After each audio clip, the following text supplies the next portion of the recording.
Hello, and welcome to another episode of Echoes in Exile, where we get to sit down and discuss all things Path of Exile 2 0.3. It's me, Spooker HD, Reaper, Barricade, and Hberg. We are going to start off this episode diving into our first experience of 0.3, the Abyssal League. New mechanic, new stuff, tons to talk about, and I'm excited. So we'll go ahead and start with Hberg. We're just going to dive into what's your first experience and thoughts, both good and bad, through the campaign. Keep in mind, try not to give too many spoilers because there are listeners and we do have people on this board that have not finished the story itself. Yep, heard. No, I agree. Right off the bat, I would say it's fantastic. I think Act 4 is visually stunning. I thought the change up from not being so linear added some great variety to the gameplay and just overall direction. I do most certainly enjoy doing Act 4 and interludes more than just normal and cruel, right? The same three acts twice. Now, which is surprising because, I mean, after playing Diablo 2 Resurrected for so long, doing the same, 5 acts, literally, 15 times, I guess, technically, right? Normal, Nightmare, and Hell, right? We're so used to it, you become numb to it, but it's just, this is new, right? This is new. And, we're still expecting change or expecting growth. And I guess we just did not want to have, a repeat of, the D2R system like that. So this feels refreshing. It feels good. It was this incredibly awesome act. And all the bosses, like for me, my favorite part about Act 4 isn't just the change of normal and cruel, the whole mechanic there. It's actually, for me, it was just the boss fights, man, were just unreal, so fun. And they were just wicked designs.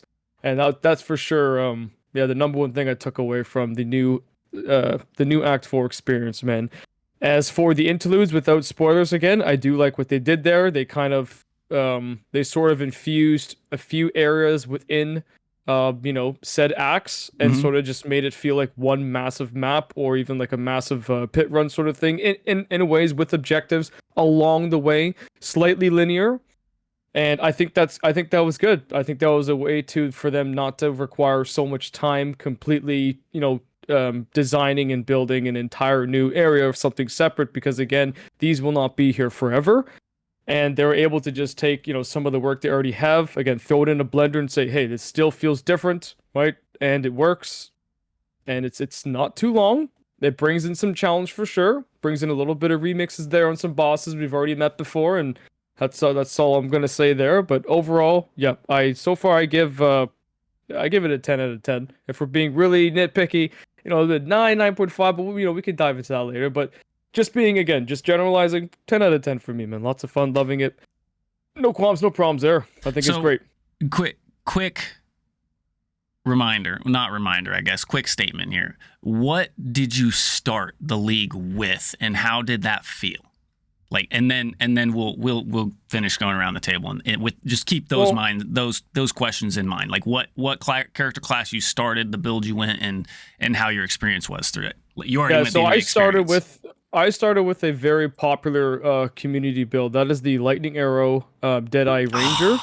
Really? Mostly because hold the phone. It works. It's efficient. It's great. It's fun. And I actually awesome. I never even made one over the past couple of seasons. So this was definitely my time to get my taste of it. And to be honest, I'm surprised it actually took me this long to get around to playing it.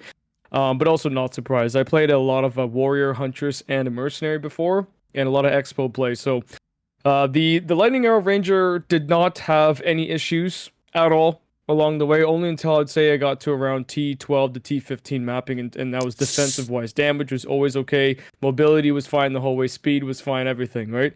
It has no problem. It's quite OP, so that definitely amplified my experience there too, without really struggling through it and sort of just breezing past and just kicking ass, man. It was a good choice, solid choice, and great build, no doubt. Nice.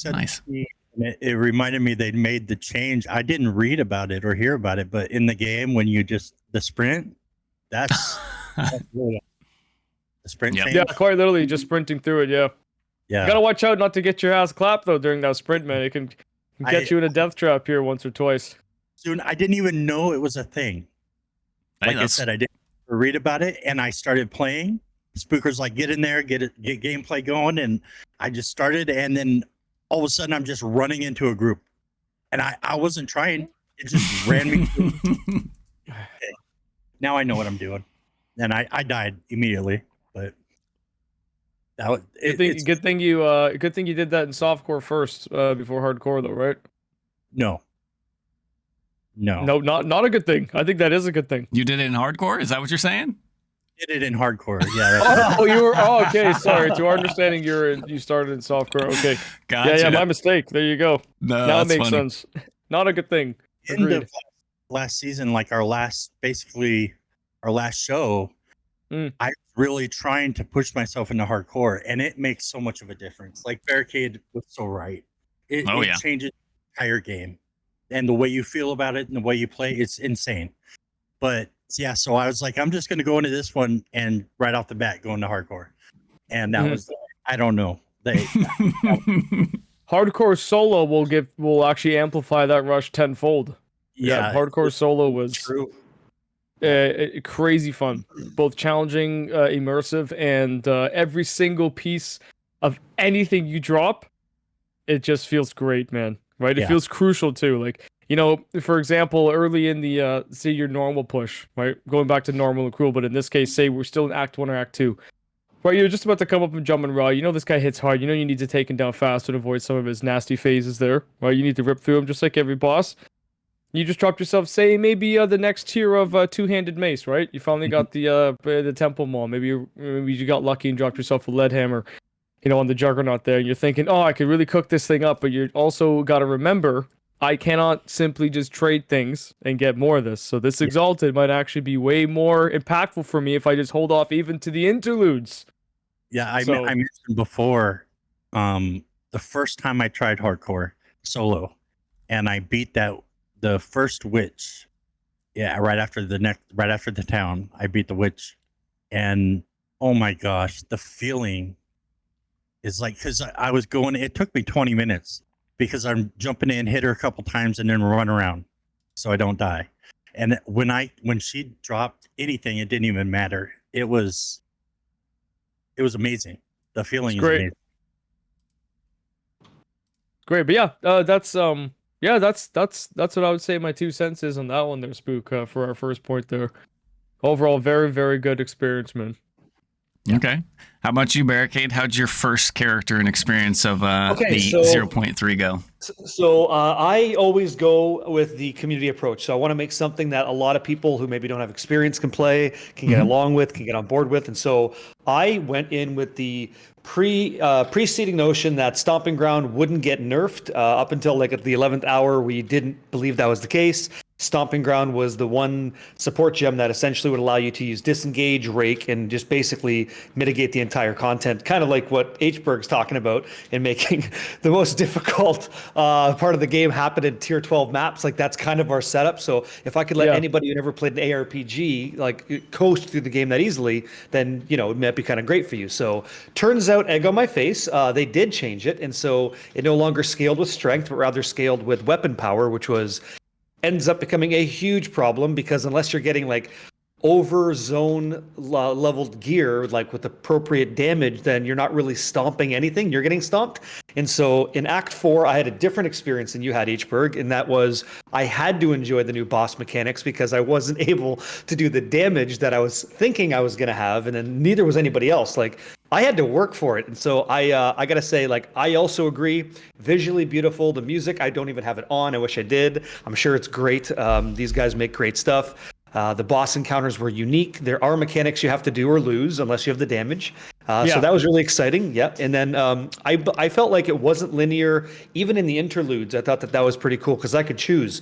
But going through the unknown content at the time that I did it, there's nothing to follow. Like we're trying to figure out, where do we get all of our spirit? Where do we get all of our passive skill points? Do you have 24? Is it still 24? Like uncovering what Act 4 and the interludes gave us was pretty great. So overall, pretty cool. But my build was Stomping Ground, and then I went into a Holopalm Technique was what I did. Holopalm Technique, Gemling Legionnaire, and unfortunately for me, another 11th hour change is Flicker Strike. I want to have that Nightcrawler X-Men kind of martial artist, freehand, open hand combat build, and egg on my face number 2. Unfortunately, they changed the additional quality from the support, or from the actual skill gem, so it wasn't doing multiplicative damage per power charge. It gave you more attack speed, and that just sucked. So I was using reference to a gentleman named Magefist online. He does a lot of predominantly he does a lot of Flicker Strike combos and Flicker Strike tech, and so he knows this stuff. I was checking what he said, and Gemling Legionnaire gives you more gem quality. So I went down that rabbit hole, and it just didn't work. And I was so I wear my emotions on my face. I was so sad. I was like, I can't recommend anything I'm doing to literally anyone because this sucks. This is shit. It's not great. It's not proficient. It's not efficient. It's just I'm in the mud. And what I learned is I learned more about the game, but I also learned what didn't feel strong compared to what you guys are doing with your lightning arrow, lightning rod shenanigans, which is awesome. So anyway, all that being said, the campaign was great. I eventually landed on something that I still have not moved on from yet, and it's something I will recommend to everybody when I get this build guide out there, but I'm now playing Spark. Finally got there on Blood Mage, and I ended up leveling with Essence Drain Contagion, and I walked through the game in 4 hours. Everything was done in 4 hours, so that's pretty damn good, and that's what power should feel like. That's what a nice, comfortable build should feel like. So good content. Yeah. Way more to talk about, but that was my Act 4 and Interludes experience, and it was a roller coaster. Yeah. Okay, Reaper. And I'm really excited to get to see and feel what's past Act 3.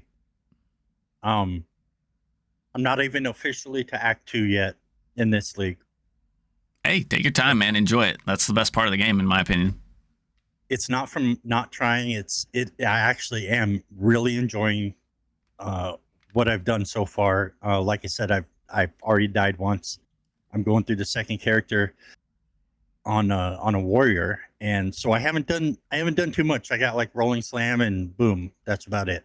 But what I really at least feels like to me, I haven't read anything, and you guys might know more, but it feels so much smoother.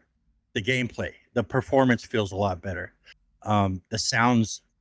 It feels like I can hear more effects, not just sound in general, but the effects of everything sound better. And the gameplay being smoother, I don't know if that has to do with anything, but it feels like it's a little more hard, more difficult, I guess would be the word, but in a good way, in a very good way. The power feels like we have something to face that's just as good as we are on level as it goes up. It's what it feels like so far. But man, we brought up the sprint thing, or I brought that up, I guess. And then the what else was I gonna say? The Abyss people. Mm-hmm. That is, I think, the most difficult thing I've come across in the whole game since I started playing. It was really fun because you just start going, and then they blast you. Let me tell you, that doesn't change. You get to appreciate that experience till the end. The end. Mm-hmm. Yeah. It's like running into a machine gun, and nothing you could do about it. Yep. It's crazy fun. They hit hard. Yep. Yeah. There's only one monster I've found, and that's the Zesht guys. The guys when you're running Zesht, the Breach guys, they do this shotgun kind of physical attack before they even spawn in, and they're invisible. Those are the only guys to give me the Uno reverse outside of that guy you're talking about. Abyss is we'll get there. Nuts. Big damage, yeah. Yep. Wow. Yep. Yeah, but otherwise, that's my experience so far. Is just it's a lot of fun getting back into it.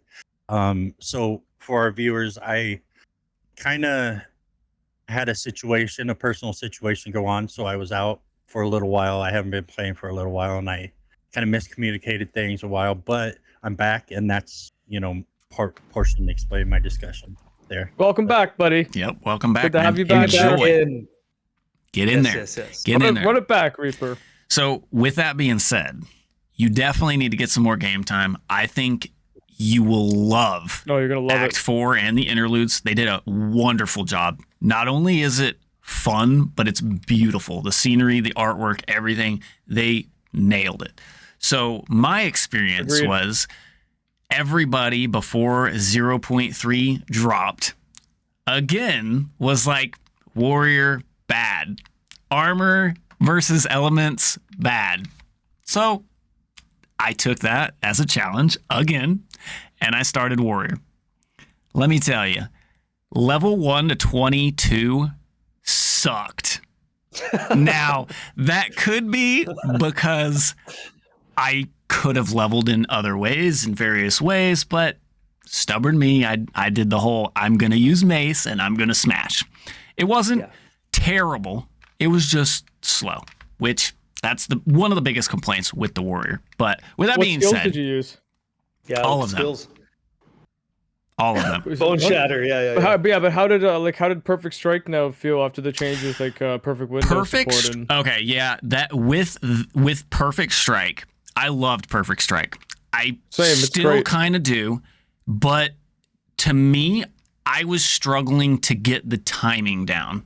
And I was the one, I made several videos of like, this is the timing, this is how you do it. And I was struggling to do it after the patch, whatever they changed, all the different, the timing and all that stuff. So I was struggling to hit that window. It felt smaller. And then, you know, my stubborn self was also using the perfect window support gem, which makes it, the window of opportunities, which makes it even more difficult to hit that thing. The worst part about that timing window is any attack speed or speed fluctuation adjusts that timing window. So when you're getting chilled, all of a sudden you're going like this instead of your normal. So the timing is off, and it just. So I honestly I used Perfect Strike a few times against bosses, but I stayed away from it. Anyways, once I got to level 22, that's when I literally went from a slow turtle doing little to no damage to I annihilated the rest of the game. Like 100% all the way to T15 maps. It only got better as I picked up the different skills. I picked up Forge Hammer, which is a phenomenal skill. GPU Destroyer, but a phenomenal skill. And Fissures. As soon as I figured out from a friend that they added a new support gem, which added 3 Fissures to Leap. You get Leap at level 22. Explains the struggle bus to level 22. It annihilated everything. The only downside to Leap is if you are doing armor breaking, which I am doing an armor breaking setup now, it consumes the armor break to deal 500% more stun, which is cool, but at the same time, a lot of your damage goes bye-bye. So I kind of adjusted to that. I use Leap for basically mobility, Leap and Stampede, which has always been the mobility case with the warrior. But yeah, it's been fun. I literally just do a big old bunch of fissures, bunch of slams to trigger all the fissures, and everything died. I did not have to worry about any mechanics in boss fights when it came to past level 22. Most of the mechanics, if I had to do them, I would probably lose. So I think I'm gonna try to do with the warrior is use a scepter. A scepter? Oh, for summoning? Depending upon what ascendancy you goes, yeah. There's I actually did consider, this was when I went into Katava before I hit 22. And because I was going to just do the whole tank, I'll be tanky as heck because I started hardcore. I did get defeated by Geonor. Both me and Gurney got deleted by Geonor, so we continued on softcore. It was fun. It was a blast, but yeah, we just... Oh, yeah? You know, but that was fun. So we continued on through softcore. I picked up at level 22. As soon as I got the Fissure gem for my Leap Quake, or my Leap Slam, Leap Quake. I always refer it to as the Leap Quake Barb. Yeah. I found the Fissures skill gem, and I was like, I'm just doing everything Fissures. And with the whole armor break aspect, which is another cool thing that they changed, is armor break can apply now to fire hits. So breaking armor can just boost that fire damage, boost your fissure damage, and so yeah, I just look like a big old earthquake sliding across the ground with fire everywhere, and I'm making it Very work. cool. I'm loving it. So it's cool, super fun. Yep. Yeah, I'm excited. Honestly, I'm excited to try one too, man. I'm itching to get on it. I told myself I would be starting with Ranger this time to get a taste of the lightning arrow, right, like mentioned before. But my next two choices are Warrior and then Sork, but it just depends on which gear I find better for first, right? So I may end up doing a Sork before the Warrior or Warrior before the Sork, but I'm very, very excited to get on both. Yeah.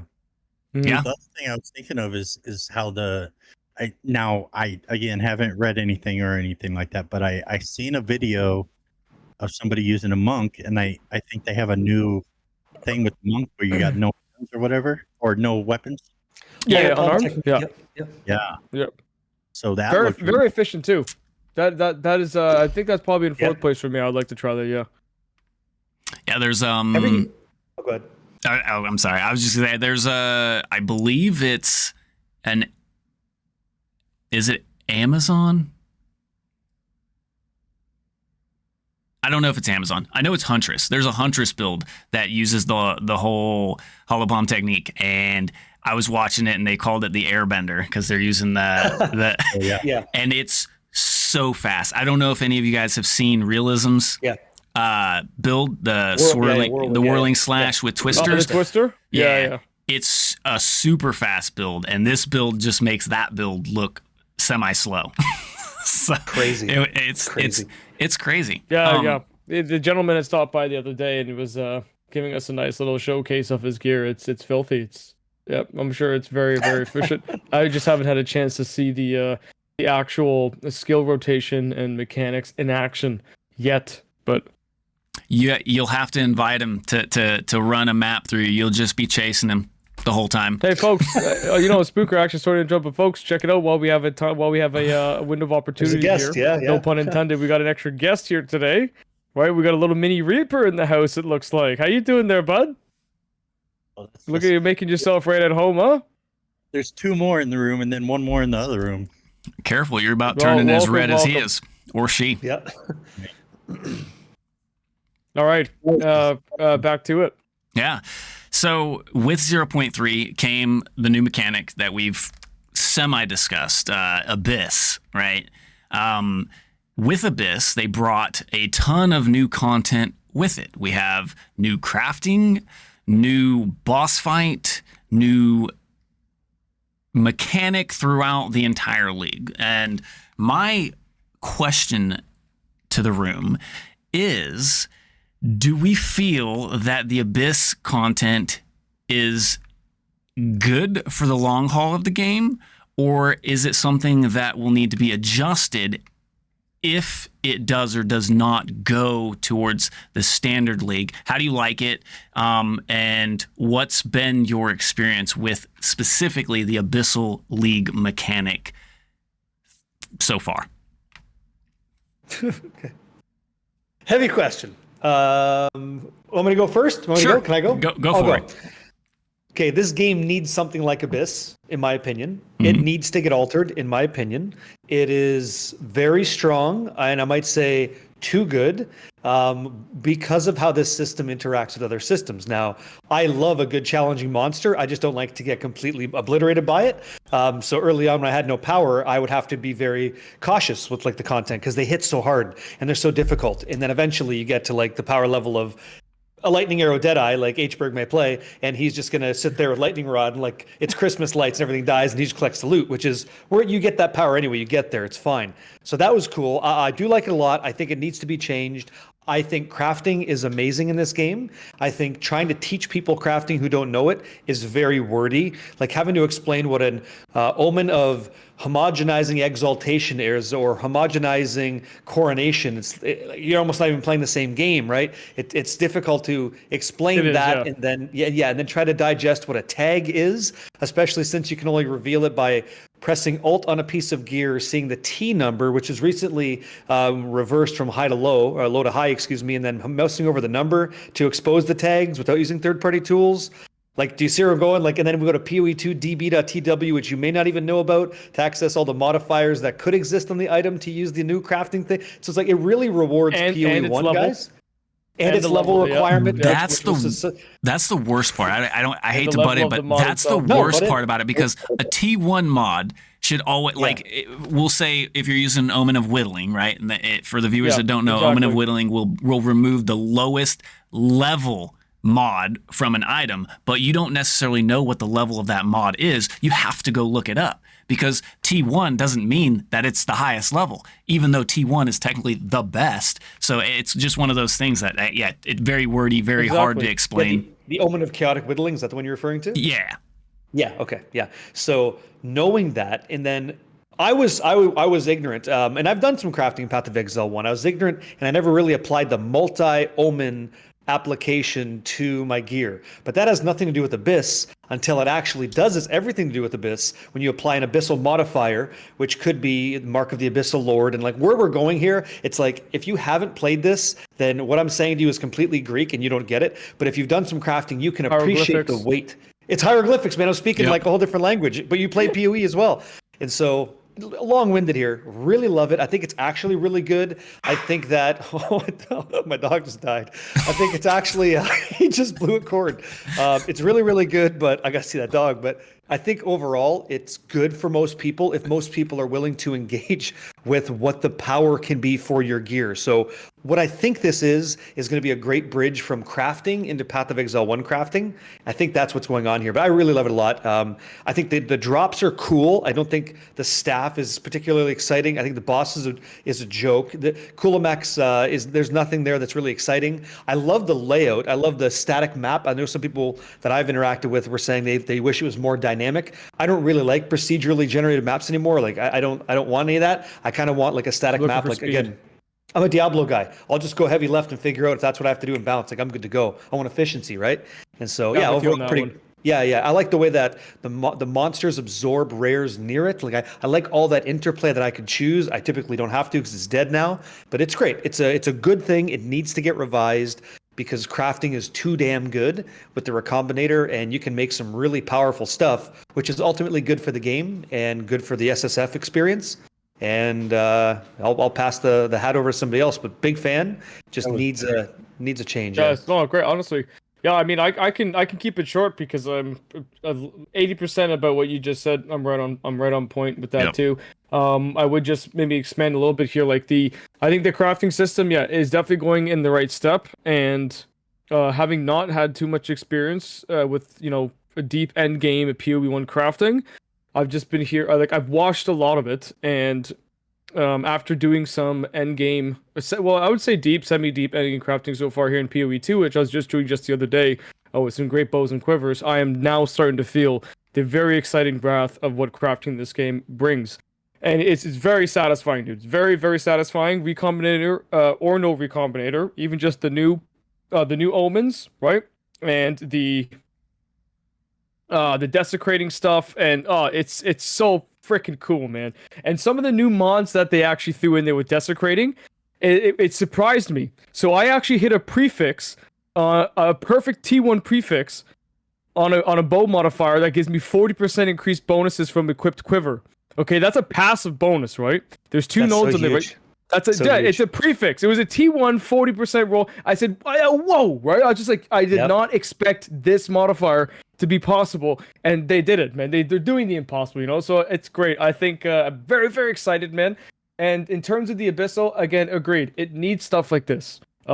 What's gonna happen? Hey, next league, are we gonna have Abyssals in the ground too, and maybe like these weird sky ruptures down too? Maybe there's a rupture in the sky, and all sorts of these witch type of lore type of like just demon little spawnlings and bats and stuff start flying out of the sky too. We gotta close the ground. We gotta close the sky. I don't think so, but I think they're gonna still follow that particular theme where there is going to be another corruption or another entity or some sort of just possessed source of destruction and demons that you will have to cleanse, and then of course reap the rewards for your feats. So I agree. I think it needs stuff like this. It's refreshing. It's also it fits seasonal themes, and they're able to just expand on it and sort of recycle.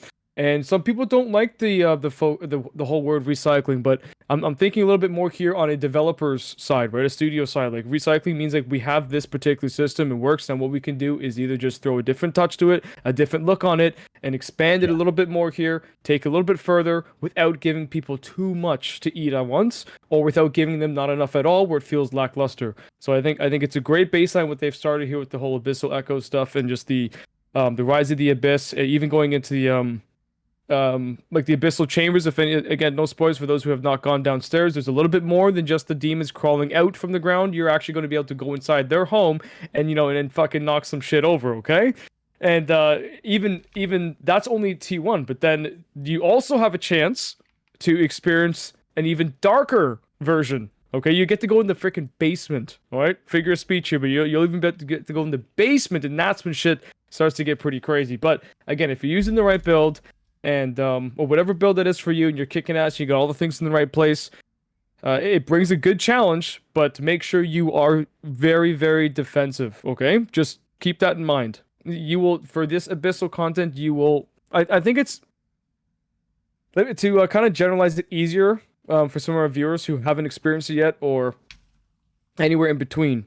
Now, it's pretty easy to do a lot of damage in this game. I think we can all agree here at this table, and a lot of people in the community would say it's very easy to kill trash and density. That most things died even just one hit from very, very just low tier stuff, right? But everything in this game hits hard, right? Even from the beach. Okay, that mud crab shooting a 300 plus pound, 7 foot tall Giga Chad warrior there. Yeah. Two little needles sometimes will put him on his butt. But in the Abyssal, guys, trust me when I say your resistance is, your damage reduction if you guys are going armor to an element source, all whatever it is, you name it, evasion, deflection, energy shield, HP, right? Whatever it is, just be prepared, stack up defense, because I have to agree there with even some earlier points that Spooker made, what Bearkid was just saying too. We do like to obliterate content, but we do not like to just be literally just obliterated by being whiffed on or kicked in the shin the second we walk through the door. That never feels good, because then of course, we'll have to find another one and do it again, right? Unfortunately, there's no in and out privileges with this, right? We don't got that VIP badge experience. So, yeah, just be prepared to stack defense, and you're going to enjoy it. That's all I'm going to say. You're going to enjoy it. I'm going to grab onto the tail end for a second, because you mentioned the developer point of view. And I think what we're learning, what we can tell the dev team, I've said it again before, but I'll say it again and just kind of mimic what you're saying a bit. When you're going to introduce the Abyss and you're going to introduce Abyssal Echoes items and things like that, it's pretty obvious now with people playing it who have tried it, going into the Abyssal Depths, going downtown, right? I think that it's pretty obvious how completely, how do I say this? How mysterious some of those modifiers are on the cool characters' gear you wear. You have no idea how to actually desecrate a thing without knowing what it's going to do, without the use of third-party tools. So like a battle cry to GGG would be like, when you bring in this whole new interface of content, which we need in your game, also have a way for us to interact with it within the game instead of having to press Alt-Tab, or if you're on console, pull up the phone to read. Like, you don't know where to go. Yeah. And that's a big belly flop from the company for a game that's supposed to be bringing new players to this genre. You're left mystified, going like, what? And then you found a 40% increased quiver modifier. I found a modifier that increases all my socketed gems by 100%. Game-breaking stuff. But I don't know that that's very, there. Very cool. It's so great, but you don't know that it's great because you don't know what you don't know. And so if the game company, like Grinding Your Games, would be great enough to maybe add an NPC that walks you through what these things could be, like give you a library, like, you know what I mean? That might be really advantageous. So I just wanted to kind of shove that one in there too. I know this is a hot take, but the hat, right? Diablo did a phenomenal job of being able to click a button and see, hey, these are the prefixes that you can get. These are the suffixes that you can get. Just saying. I mean, that's a... You talking about the codex?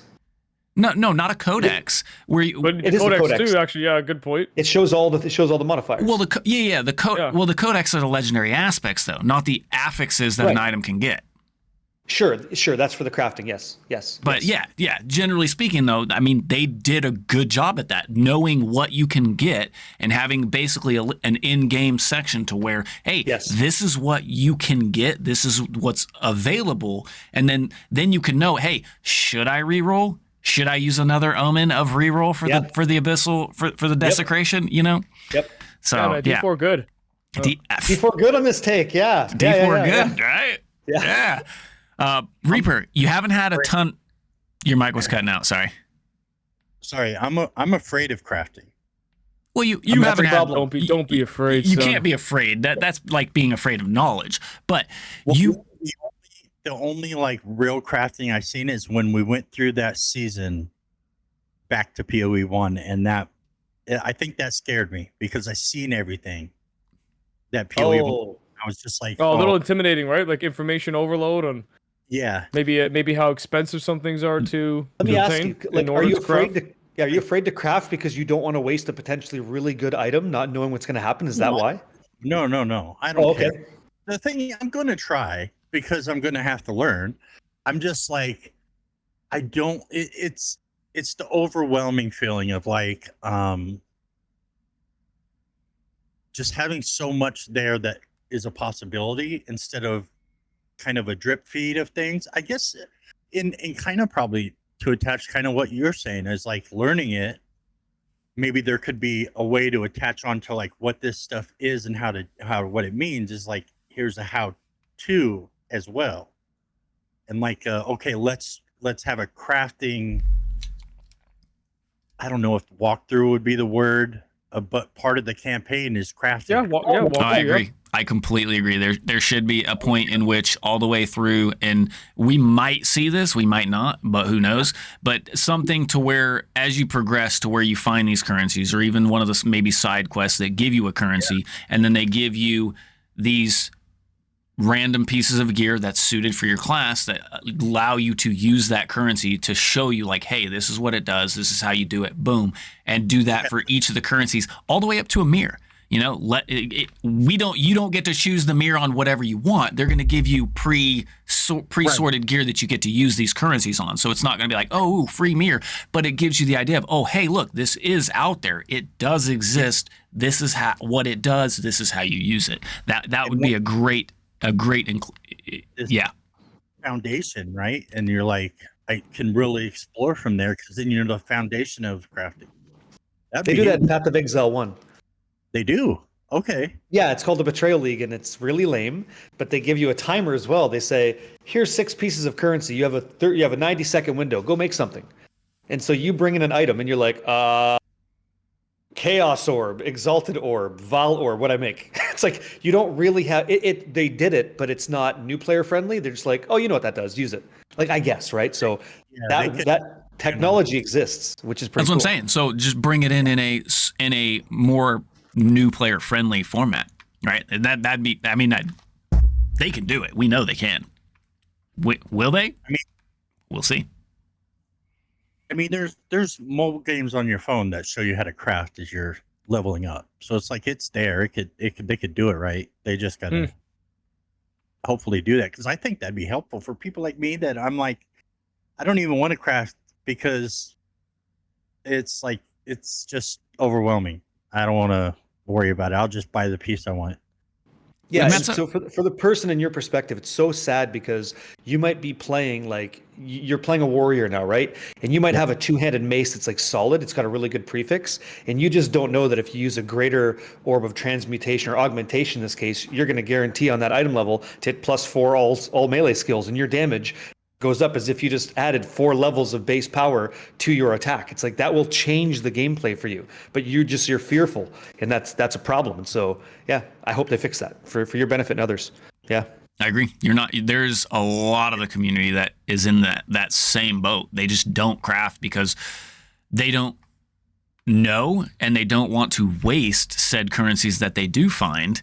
So they just would rather, I'd rather pay this 10 divine for this item when I could craft it for 2 if I knew how. So yeah, it's also the if I could craft it for 2 thing in like players like me, in my head it's like this guy's selling it for 5, it must cost 4, so I'm just giving him 1 extra for the fee. Basically, that's the kind of the thought process. Now, if anybody in the community is watching and like has the same type of feeling, like let us know because I would love to have a conversation with the community about that too. That maybe I'm in the same situation and we can help each other. But You're not alone. There's a lot of people that He's are not afraid of alone at all. crafting. Yeah. Not even Tons. close. With Never alone. with crafting, Yeah. from the Abyssal League, what experiences from the Abyssal? Now, there's an Abyssal event in almost every area through the campaign. So Yeah. you've made it to Act 2, Reaper, or are you almost to Act 2? no, I just beat the cemetery, so just past that. Okay. So just got your feet wet. but you've ran into a few Abyssal. Have you managed to get to an Abyssal Depths where you I go don't know down? After you finish the event, you go down. No. Okay. Okay. Closed. Yes, you closed the area. Is that what it is when you get your reward? Yeah, when the chest, either a chest comes up that you get to open and you get your reward from the event, or the hole opens up and you get to go down for some more Abyssal content fight. Now, it is 100% possible that something's opened and I don't know it. I'm not saying that, but as far as I know, I've only had chests come up. Okay. Sweet.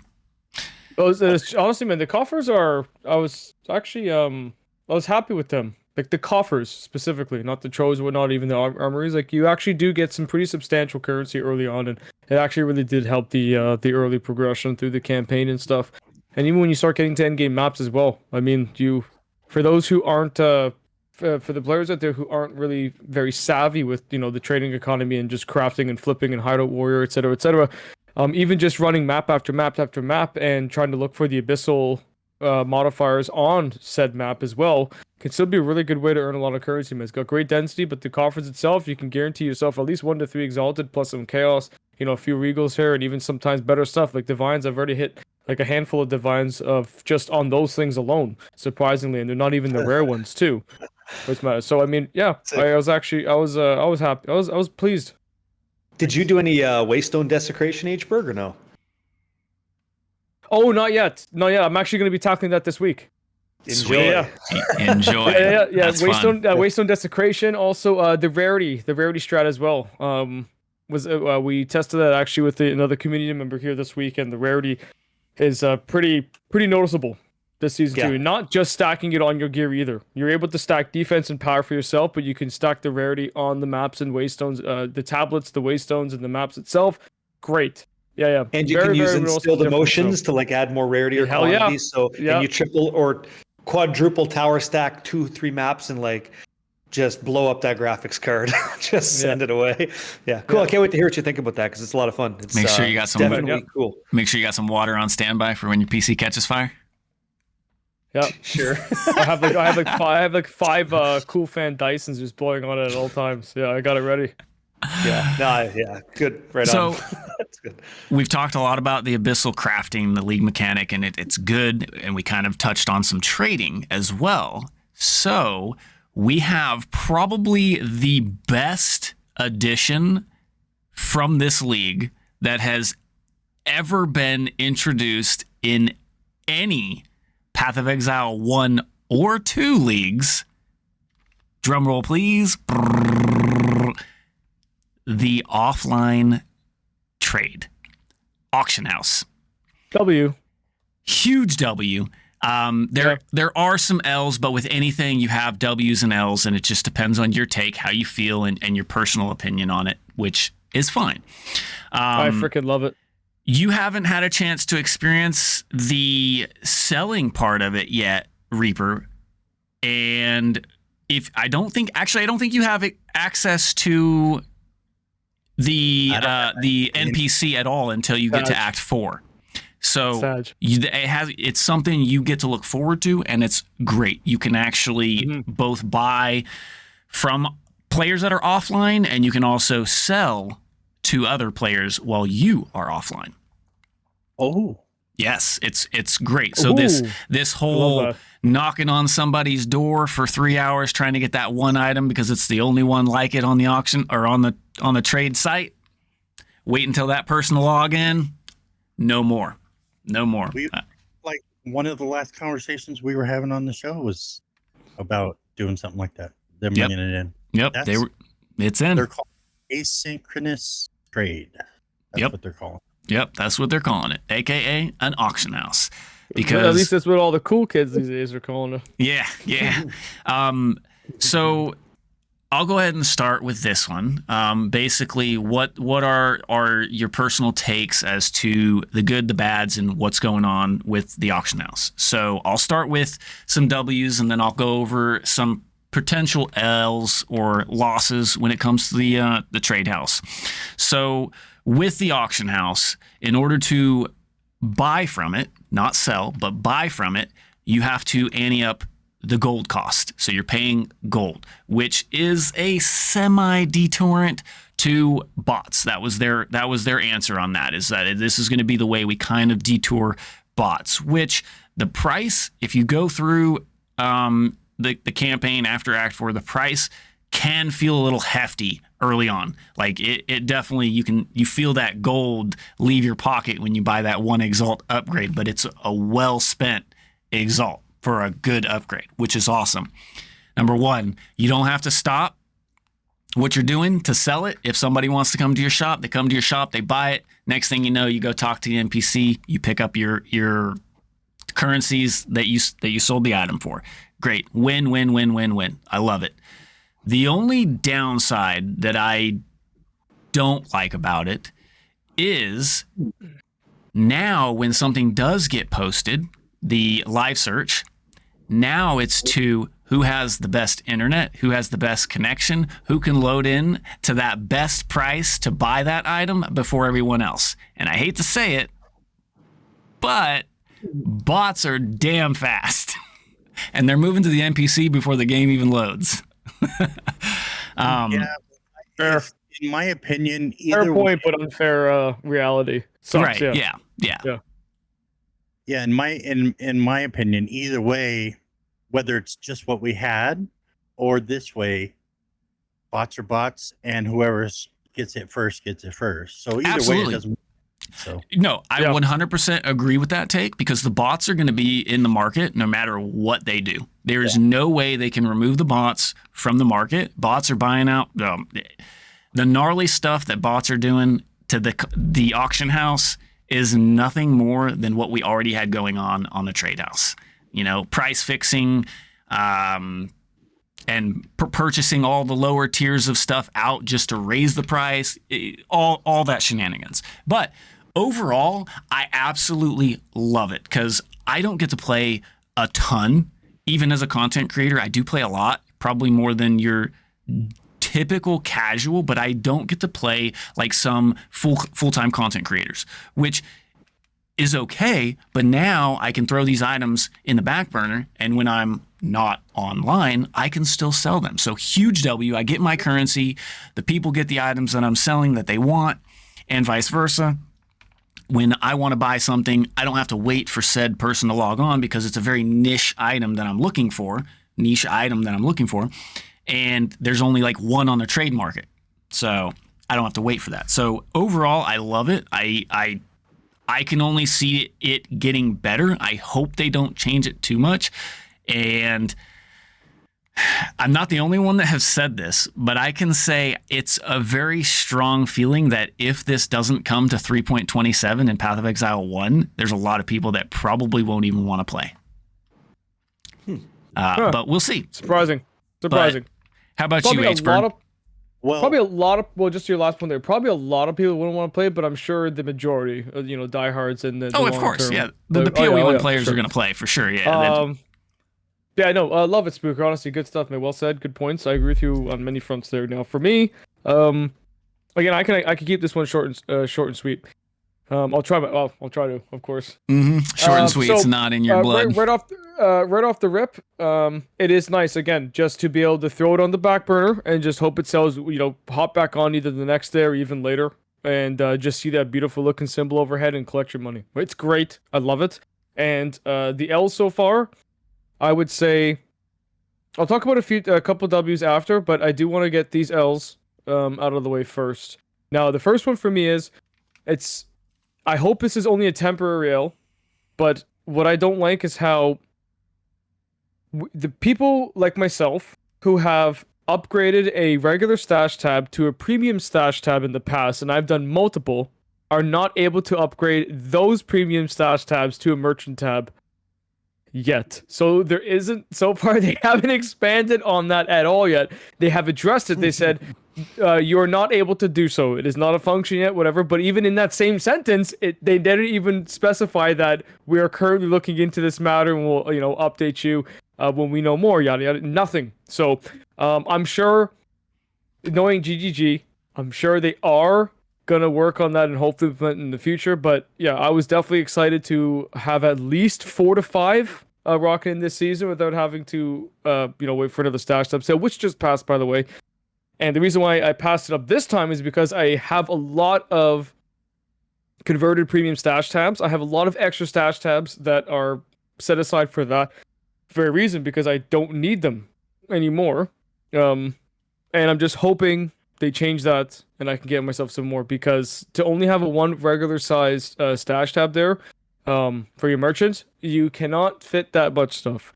And the other L I would say is that things are very, very specific of what people are looking for. Like, I found even early on, I found so many great ads, like, 20, 30, 40 plus ad spirit scepters. I found great minion skill stuff. I found great melee skill stuff. I found great prod skill stuff early on too, like level 20 stuff, level 30s, right? And I was throwing it in there dirt cheap, literally just for ease. Some of them I was underselling on purpose just to get a little bit in the bank, even 1x, even some things even for a Regal that I knew were multiple extras, and not a single hit.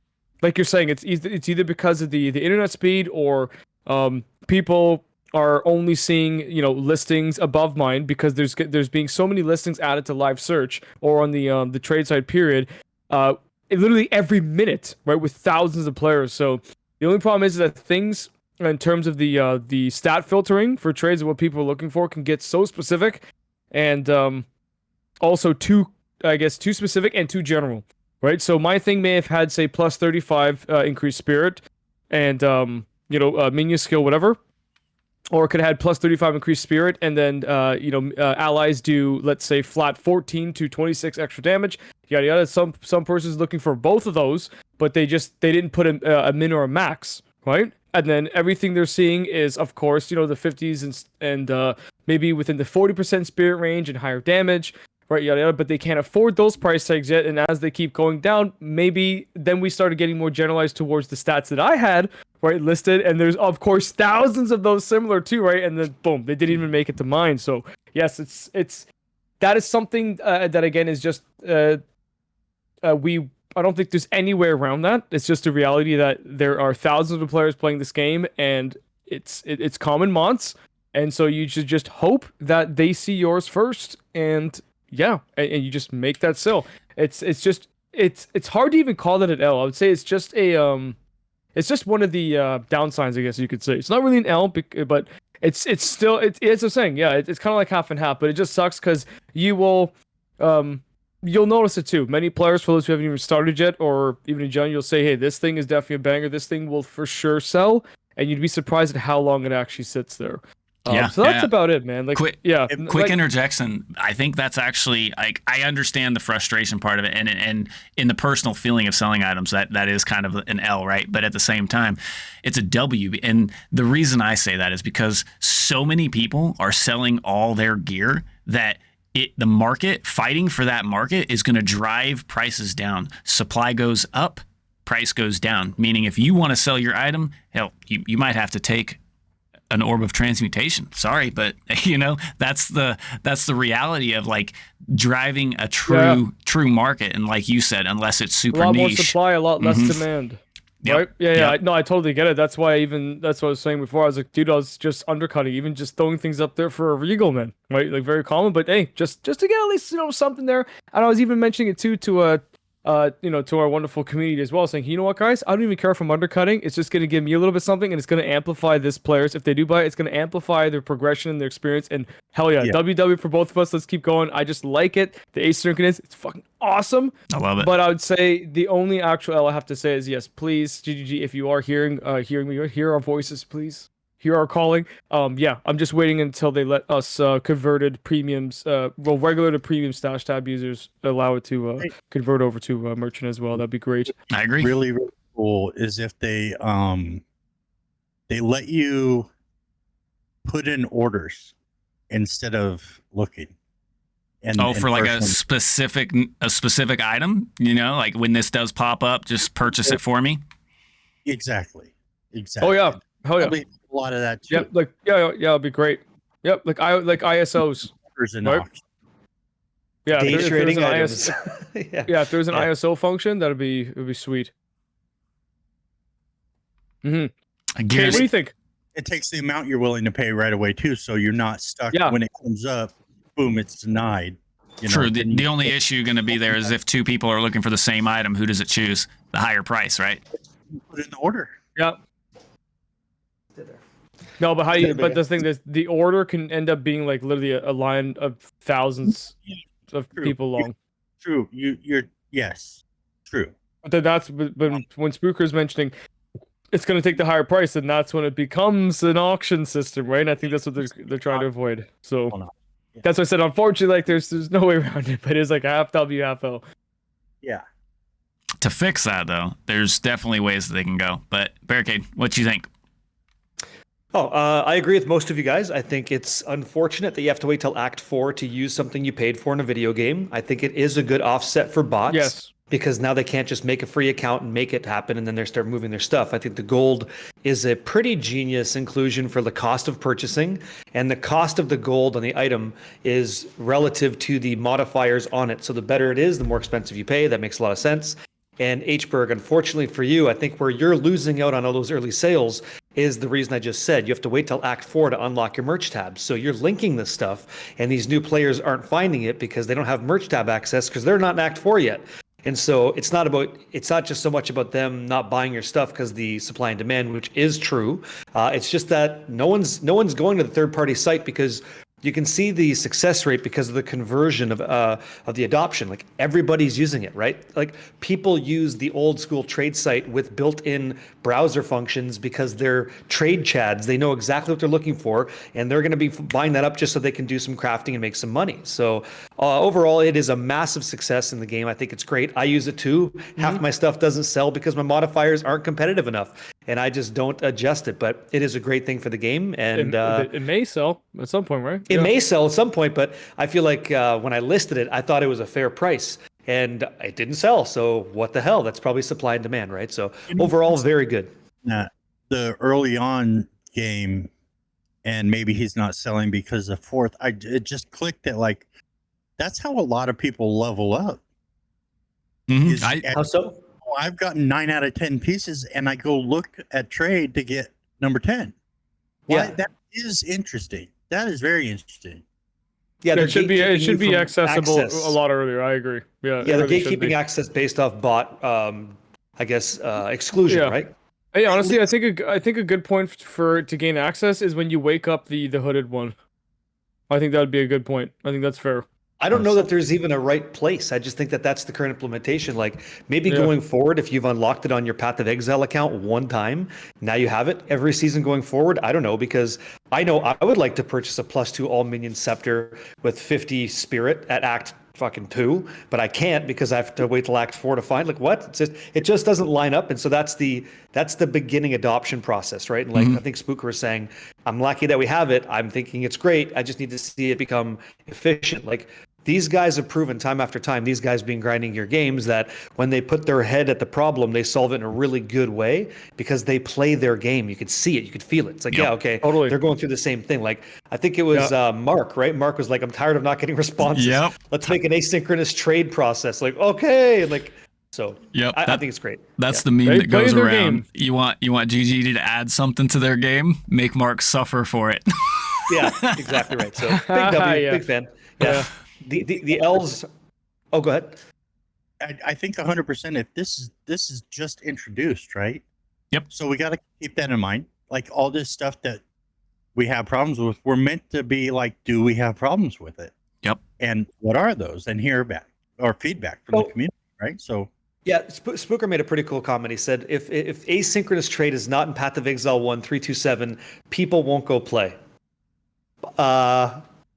There's an addiction here, and they're gonna play. It's like, I hope it's there too. I'm not even a part of that deep addiction, but that's why I said too. I was like, I know for sure. I would appreciate. But again, it's definitely right on both your points for sure. There's some truth to both your points here. Right. I think like in Spooker's regard, I think what he's referring to is that some PoE1 players, of course, that are loving the system of asynchronous and just even the expansion of crafting in this season are just like so in love with it now because it also is just so new that they might even just stay over here for the last 2 months. Yeah, maybe. I could imagine how much better 3.27 is going to be. And there's a can of worms conversation to be had. Like, are you okay as a person who paid for early access to be the guinea pig in the experiment that is the new features in their game? My answer is yes. 100%. I don't mind. I opted in. I'm ready to go. I bought it. I bought it. Like, I don't mind playing early. Like, I'm glad I get to play this now. Because imagine if we can't play Path of Exile 2 right now, and we can only play Diablo 4 and Path of Exile 1 Last Epoch. What a sad experience that would have been to have to wait and all this gameplay that we get to enjoy and theory crafting, all the privileges that come with the early access that they've granted us. So at our dollars, I guess. But I think it's good. Overall, it's good. Yeah. Yeah. I have to say that's probably the biggest L of the auction house in my eyes is the fact that I didn't appreciate waiting till Act 4 because the whole time starting, I was like, they added it. I know they added it. Where is it? When do I get it? How do I talk to the NPC? When am I going to get this? And that actually brings me to one of your comments, Hberg. All my stuff through the campaign leveling, all my leveling gear from 1 to 40-ish, I think, maybe a little bit lower. As soon as I got access to the NPC for the auction house, all that stuff is still in a tab, and I still get that 1x, 2x trade through the website because those are the people that they don't have access to the Act 4 trading. Right. So it's one of those things that will they change? I don't know. I hope so because I think that the gold is probably going to be your best deterrent for the early level stuff anyways. Because you have to play the game in order to have gold, and gold is very, very, very slow coming early on as well. So, sure, I'll be devil's advocate. Yes, however, I'll just be a player that farms a map, buys a bunch of rares, and auto exports that to a bot, so it has like infinite gold, and I'll do that on 5 accounts. So I can get past that in 2 seconds. But what I can't do in the hardcore economy is I can't make sure my bot's alive in Act 4. Because that monkey's killing everyone. So it's like I get the application. I don't think they have a good solution. I don't know what that is. Yeah. I understand. True. I appreciate the vision. I just don't know what kind of corrective lenses I have to wear to actually see what they see. I don't know yet. We're not there yet. We'll see. But I think they'll kill it. I think they will in time. Yeah, they're pretty smart guys. Yeah.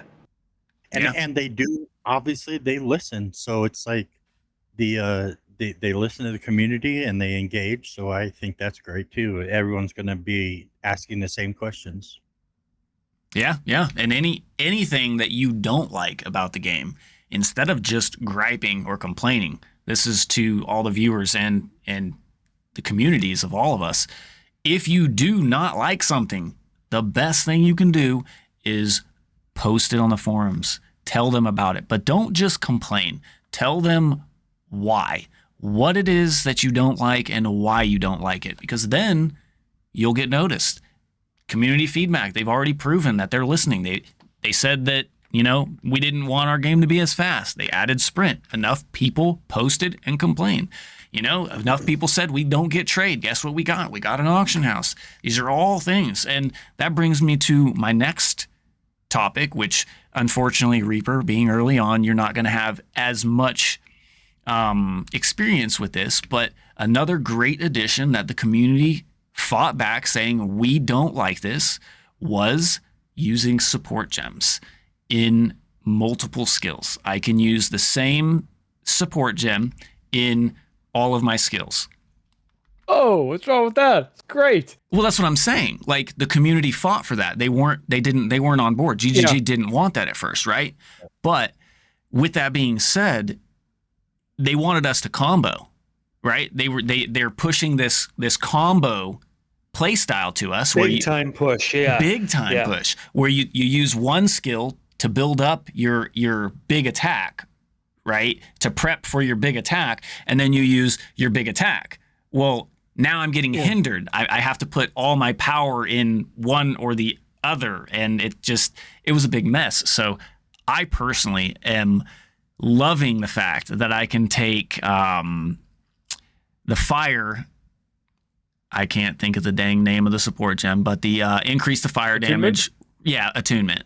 Yeah. But I can put the fire attunement on every single one of my fire spells rather than, okay, Cha-ching. pick the one and that's it. That's all you get, which makes them, which kind of forces them to have to actually balance and introduce a slew of new support gems, which they did. I'm absolutely like the crater gem for my leap slam, like game changer, went from 0 to hero, you know, getting my ass kicked to kicking their ass. Man, this system's sick. Let's go. So lineage support gems are absolutely game changing. They're incredible to chase in the Atlas. Like it's such a player power change when you get like a Rakita's flow. Holy shit, what a difference that is. People like the LA Deadeye cats, these guys are inverting res like it's Christmas, every day's Christmas, and they're just blowing through content subsequently because of that, which is fantastic. For me, it's like I'm still trying to find out what the best lineage support combo is in my build. I think I got it now. And how that coincides with like jewels and the passive skill tree is also nuts. Particularly Undying Hate and Tech Rod. For anybody playing Blood Mage, you'll know exactly what I mean with bloodletting there. But it's just disgusting. And like, I like the fact that I could put magnified area on all of my area of effect things, and now that quality of life is so much better. And then I could do like increased mobility. So like as I move slower, I do more damage. That's a choice that I want. Or I could do rapid casting, not at the expense of other spells that I'm enjoying as like a range caster. So this whole system is so much better, and I'm just finding a shitload of uncut support gems, and that's a good thing because I want to experiment and test for a guy like myself that wants to instead of just following a guide, and there's nothing wrong with either. But I think it's just great. I think it opens up the game tremendously, and these lineage supports, there's such a problem learning how to unlock those damn maps in the Atlas. Like you just can't have it all, right? It can't be so sublime, right? And so trying to figure out that puzzle to finally get an understanding that really deadly boss has a pool of items that can drop that particular lineage support, but you don't know that because you don't know that. And it's like, Jesus, man, it's like, I love what they're adding. They're just ambitious with it. And if you're not an enthusiast, like people who are watching the podcast, listening in, you're a gaming enthusiast. You are. You're dialing it in, right? You're trying to find out some more. But the people that don't, the everymans, they're fucked. It's like you will probably never learn that. Like that really cool game that you loved had all those extra little layers to it. So support gem is really good. I think it's much more inclusive than restrictive. Big fan, love it a lot, and it's making my builds feel more fun. So yeah, that's what I think about them. Another take real quick before you drop off there, Barricade, that you didn't hit on. The different tiers, the tiers of the different support gems, where a tier 4 or 3 or 2, whichever one that particular gem tiers off at, the highest tier normally has kind of a bigger good, but then it gives you that negative or that not always though. Not always, but a lot of them do. The intention is that you want to use that rapid casting 3 or whatever instead of 2 because all the different spells you used before it increase your cast speed up to yada yada, and all of a sudden you're Voldemort, right? Okay. But no, I'll just not work as hard and take the 20 because I'll beat your game anyway. It's like, oh, so it's like, how do we make it? This is what I was saying. How do we make that piano key so that a guy like me wants to be doing that? It's like, I just don't, because I'll just find a way to scale my damage. But good luck. Like I'm playing Spark, right? They added a cold infusion. Infusion's another way to alter spells and stuff. And I think you guys are probably infusing your shit too. So I'm really forced to do infusion. Like when I cast Spark, 11 projectiles go out. 11 projectiles, okay? When I do a cold infused spark, it's 19. And the damage goes from 500,000 to like 1.1. So do I want to deal 1.1 million times 18? Maybe if it's worth the effort, I will. It's like, well, you're really trying to make it worth my effort. And so all I had to do now was like press another button. Now I'm piano keying. It's like, damn it, you got me. But I'm going to fight against your system so hard because I just want to be a one button Andy and just be like, ha ha ha, one button window wash and I win. And that's kind of where I'm at. But the reward is so good. Like, I don't know what you guys are doing on like bow and arrow builds. Like, I know what your warriors are doing where you kind of stomp the ground, totems come up, fire everywhere, and life is good. Then you start leaping around. Like, life, it's great. You guys are lemmings. It's great. But, like, I don't know what those guys are doing to piano key outside of Roa and Slap. What are you guys doing for your piano key? Like, how does this all come together for you? How's that work? Well, there's a particular one where we are gaining 30% more on the support skill if it's on weapon set 2. So it's just an overall nice big damage buff. But it's still a very straightforward, simple rotation, man. Like we are throwing down the lightning rods, right? Yeah. Then we're throwing down. So we throw down tornado shot. We throw down lightning rods. Okay. Then we hit barrage. Where we activate barrage, so when the when they actually spawn or appear, then we start shooting off our lightning arrow because then it's gonna barrage that barrageable attack, and it's just a combustion of everything, and it fucking rips through. And this is a lot of us have even opted out of applying a mark. We used to still apply the mark but it's Sniper's mark and stuff. Yeah. Gross. I mean, we could use Rakita's float too in some way. I think somebody is trying to do something with it, but that's a little bit of a different approach. I'm enjoying it. Like, I just got the Rigwolds, right? I'm pretty sure it's Rigwolds. So Rigwolds is the yeah. So that one is a pretty substantial damage boost there too. But I would like to fool around with a little bit more of ones that are kind of more towards cold, because when I originally started this build, I said I'm going to level up and gear up with Lightning Arrow, Deadeye Ranger, but eventually I would like to be Deadeye Ascendancy and be focused more on Expo with Cold Infusion and Elemental Remnant Infusion as well, right? Just consuming charges, consuming remnants, and just trying to be like a sort of a little bit of a tri-bridge, tri-force type of elemental damage thing. So I think I'll have a little bit more experience and more to comment on that in our future episodes if the build ends up coming around. But so far, it's actually pretty damn simple and easy. Very Shift W, like you're saying. It's just a Street Sweeper, a couple buttons there, easy rotation, and Rigwold's there is a pretty substantial damage boost with just 30% global on your second weapon. So it's easy, right? Cakewalk. I swear, I've got this mini game I'm playing. Like, everybody's saying Lightning Arrow, Deadeye, best build ever, not close, right? And if you look at PoE Ninja stats, like, yeah, okay, but like, as you know, like, I really don't care what the meta is. I want people to have fun. Like, Wind Serpent's Fury was technically even easier than this. Boom. But everything can do that now with your like ranged perfect strike, which is kind of crazy, right? Like, you all just do that.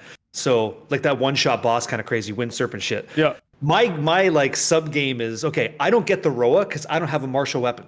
I can't use a bow and spark on a Roa, even though I need a martial weapon because I have to use a martial weapon skill, which is like a bow skill. Well, that shuts me off. Okay, so whatever. So my thing is, can I get enough movement speed or like removed movement penalty while casting? So I'm the Flash. I'm just sparking. Like, can I do that? And I'm close. But damn it, the price of these greater runes are so high for 5% more movement speed on my boots that are exceptional base that can have like three sockets at 100% increase is basically 6 sockets, and the Essence belt of Terror, right? It's Feral, Greater Rune, whatever, it doesn't matter. It's 5%. So it's like 5, 10, 15 on the boots, plus the boots are 35. Then I have the belt that accents those sockets too. So now that's 70%. And I'm going to be like hauling past your horse in 2 seconds. Like, I want to get there, and it's just so much investment to do it, but it's cool that I can. But again, Street Sweeper, one button Andy. It's like, kind of want to make it happen. Yeah. And for you as a witch, unfortunately, these nodes, the run and gun family, the run and gun cluster, is actually in the Mercs / Rangers territories, directly south. So it's great because you do 50% damage while moving, but you also get reduced movement speed penalty while using skills, right? Okay, so it's a great cluster there, but it's practically directly south. But I mean, if you could afford to anoint it on your amulet, right? From nothing, Jewel. Instill it. Right? I'm going to use it from nothing, Jewel. I'm using it from nothing, Jewel. Yeah, and I was going to say, your second option there would be from nothing. So yeah, and that's what I'm going to do. So it's been working out pretty good. Like, the combo I had to learn, and it is all very plain Jane, whatever, but you appreciate the fact that you get to become plain Jane after, like, I don't know about you guys, working my ass off, trying to get a build working. So eventually, what I'm doing now is I increase the cost of my spell, and the more that the cost of my spell goes up, the more damage I do. So I literally start every map now, like juiced map, just holding down right click. So my health regen's 100, 500, 900. 1,300, 5,000, 10,000. I'm 10,000 life per second. Okay, now I go. And I just fucking sweep the streets, and that's what I do. Like, they take so much damage, but that's how my mapping is now. I have to like use a kind of broken interaction to do it, and that's been me. So it's been great. I'm glad I could do it, and I want to get like 10,000. How's the single target? How's the boss damage? Same thing? Easy? I'll do T4 Zesh in 3 seconds. 3 seconds. Yeah. So because I kind of do like this preload thing. Every boss arena has that little area before you go. So I just drop a bunch of Orb of Storms, which generates these remnants. And I'm walking through these Orbs of Storms. I have a bunch of these remnants ready to go. They come out of the wall with his hands. I'm Zeshed, whatever. Nice to meet you. And I go to shake his hand, and he's just imploded. He's just done. So same as like you guys doing Lightning Rod in the air. I'm kind of going like this. It's just different. Yeah, so. all the spirit fingers. Oh yeah. It's all jazz hands, like an end game. But yeah, so it's been good. So yeah, great. Loving that. Love that prep. I'm trying to get to 2 million sheet DPS per spark, and that's big money, but that's what we can do. Yeah, skill rotation or again just prep in general.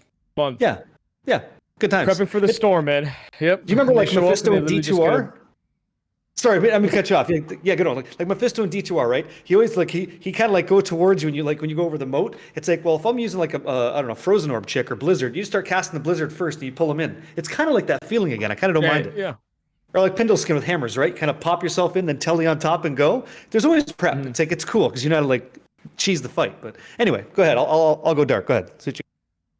Yeah, no, I mean, like, it's the same thing. Piano player, pops up. Yeah, and the Warriors, no different. At least the style that I'm doing. I'm sure there's one button builds that are out there, but yeah, I do my leap. It drops a fissure. I do 2 more because you can have up to 9 fissures. So I got 9 fissures going. Then I throw my forge hammer. Then I got a war cry to trigger my forge hammer. And then once all my fissures are out, I stampede to drop 3 more fissures. While my stampede triggers all the fissures each step. So that's cool. But needless to say, it seems like every warrior build always boils, or should I say degens into Stampede. And I think that's just because it's a mobility skill of some sort that does a lot of damage on the way, which is cool because Stampede does each stomp in Stampede triggers each fissure. Yeah, it's great. So yeah, especially when Druid comes out, you're gonna love that Druid like gameplay of like dropping volcanoes and the fissuring and all the molten orbs coming out. You guys are gonna rip. Like there's some really cool combos in this team here live already. You guys love playing. It's just gonna make that look fun to watch. Like good luck seeing the floor, but it's gonna be great. Yeah. Good luck. We'll see you next year, GPU. Yeah. Have a good Have a good Christmas. Too sick. Okay. Yeah, no, I really love it. I think that's a huge game changer for me. And that was one of the notes I wanted to talk about was lineage support gems. And if you try Rakita's flow specifically, it's like 27 divines. If it has resistance, you invert it. So because Zesht has like lightning res, just put the gem on. Just put the gem on and shoot that man. See what happens. Now he takes a crap ton more damage from you. Like that's worth 27 div. Because the bases these guys drop are item level 82. So if you can find an exceptional Gemini, I think it's an exceptional Gemini bow, level 82, 250 divine to start. Go farm that man. That's what I'm doing. I'm just gonna sit there and swirl my wand at him until he gives me a base. 250. Which is like the support gem in general though, like around Chaos Flow is like just like gross. I'm surprised they even put it in there. It's kind of like sometimes when we see just like such massive treats like this, for us to use. For player power, like it's just so spoiled. Right, just go here, enjoy it while it lasts. Because before the next change, we're gonna say they'll be inverted by 50%.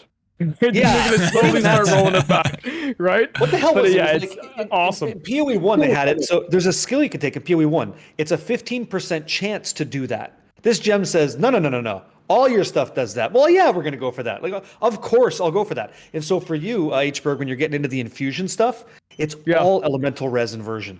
So when you ignite your stuff, when you lightning the stuff, when you freeze the stuff, it's all of it. It's like so you're just applying ailments like left, right, and center. And then I tried cast on ailment instead of cast on critical. What a letdown! What a letdown that was. It just doesn't. It's like it's so weird. Slow. I know. Yeah, it's like the energy. Even if you do invest in high energy gain, same. It's it takes a little bit too long. I mean, even COS is faster too, right? Yeah. Whack. But I'm glad they tried it. It's just not good, not tuned. Yeah, it's just not tuned. And I think that's where a lot of people are failing to understand, right? This is an early access game. I know it's so hard to believe the game is so phenomenally well done that you take any other early access game and this just blows that shit out of the water, right? So everybody comes in like, this is a complete game. Like, this is great. This is awesome. Like, there's no early access game to date that I've played that has been this good and well put together. By far, like nothing even comes close. I don't understand the logic, man. Like, what the heck was this? I'm playing the game with you guys. We're all shooting the breeze. We're all streaming. We're all having a good time, right? And these guys come in. They're like, man, Act 4 is so long, and these interludes are so damn long. But I want more content. It's like, where you been? That's what you asked for. Yeah, where you been? You asked for the new content. There it is. And like, it takes you too long to get to the end.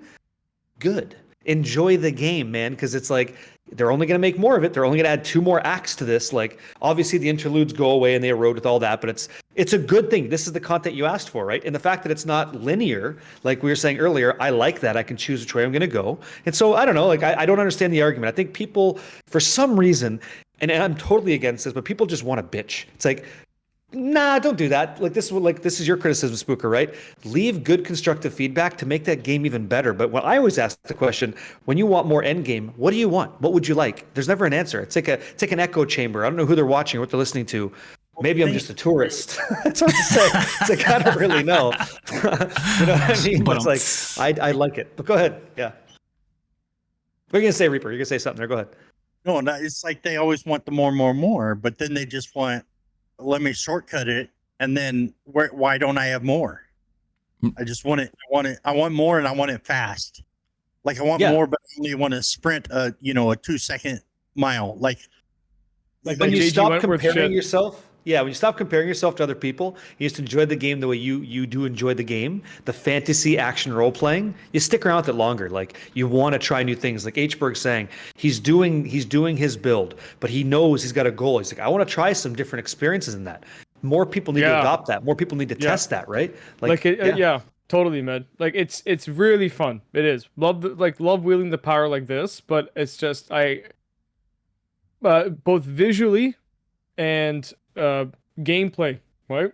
Both of those concepts to me are important in terms of just trying to just play something different and not stick with the one thing the entire season. Not just again making different classes, right? That's something that of course all of us enjoy doing, and I like to probably do at least one. Like for Path of Exile 2 so far within the 3 seasons, I'd like to do at least 2 or 3 in the season, and also invest in those, not just kind of make like 6 or 7 of them and sort of just push them to the side and not really experience like their actual end game potential or an off meta build. Yep. But for this Deadeye Ascendancy, with it just being so goddamn OP, like I even did a Deadeye Spear last season, but I didn't do Deadeye Arrow right off the rip. But like after rocking the Huntress, this whole thing like Deadeye and this munitions, right, extra proj there with crossbow, with the new remnants, and somehow even infusing whatever, maybe be an endurance frenzy or power charge in there, and then consuming those charges to do something else. It could turn out to be a great map clearer, great beach farmer, but not the best single target. It could be a great combination of both. Who knows? And even in that discovery, that's right? What excites me. Yeah, you're gonna have to figure out a way. Like you're not the kind of guy that's gonna just do. I know you're not the kind of guy that's just gonna do a map and go, "Oh, the single target sucks. Let's go ahead and shelf that guy and start a new one." No. You'll probably try to solve the puzzle. It's like, how do I get better single target because I like what I'm doing, right? And I think that's where the win is. You get it. Like you get it. And if you don't like ARPGs that force you to kind of solve a puzzle, you may not like this game because the build you really like doesn't do that a great of a job. Like when I played my hollow palm technique Gemling Legionnaire, it's like, I was hitting the bell and I'm slapping things with my ice strike. It was cool. It was great.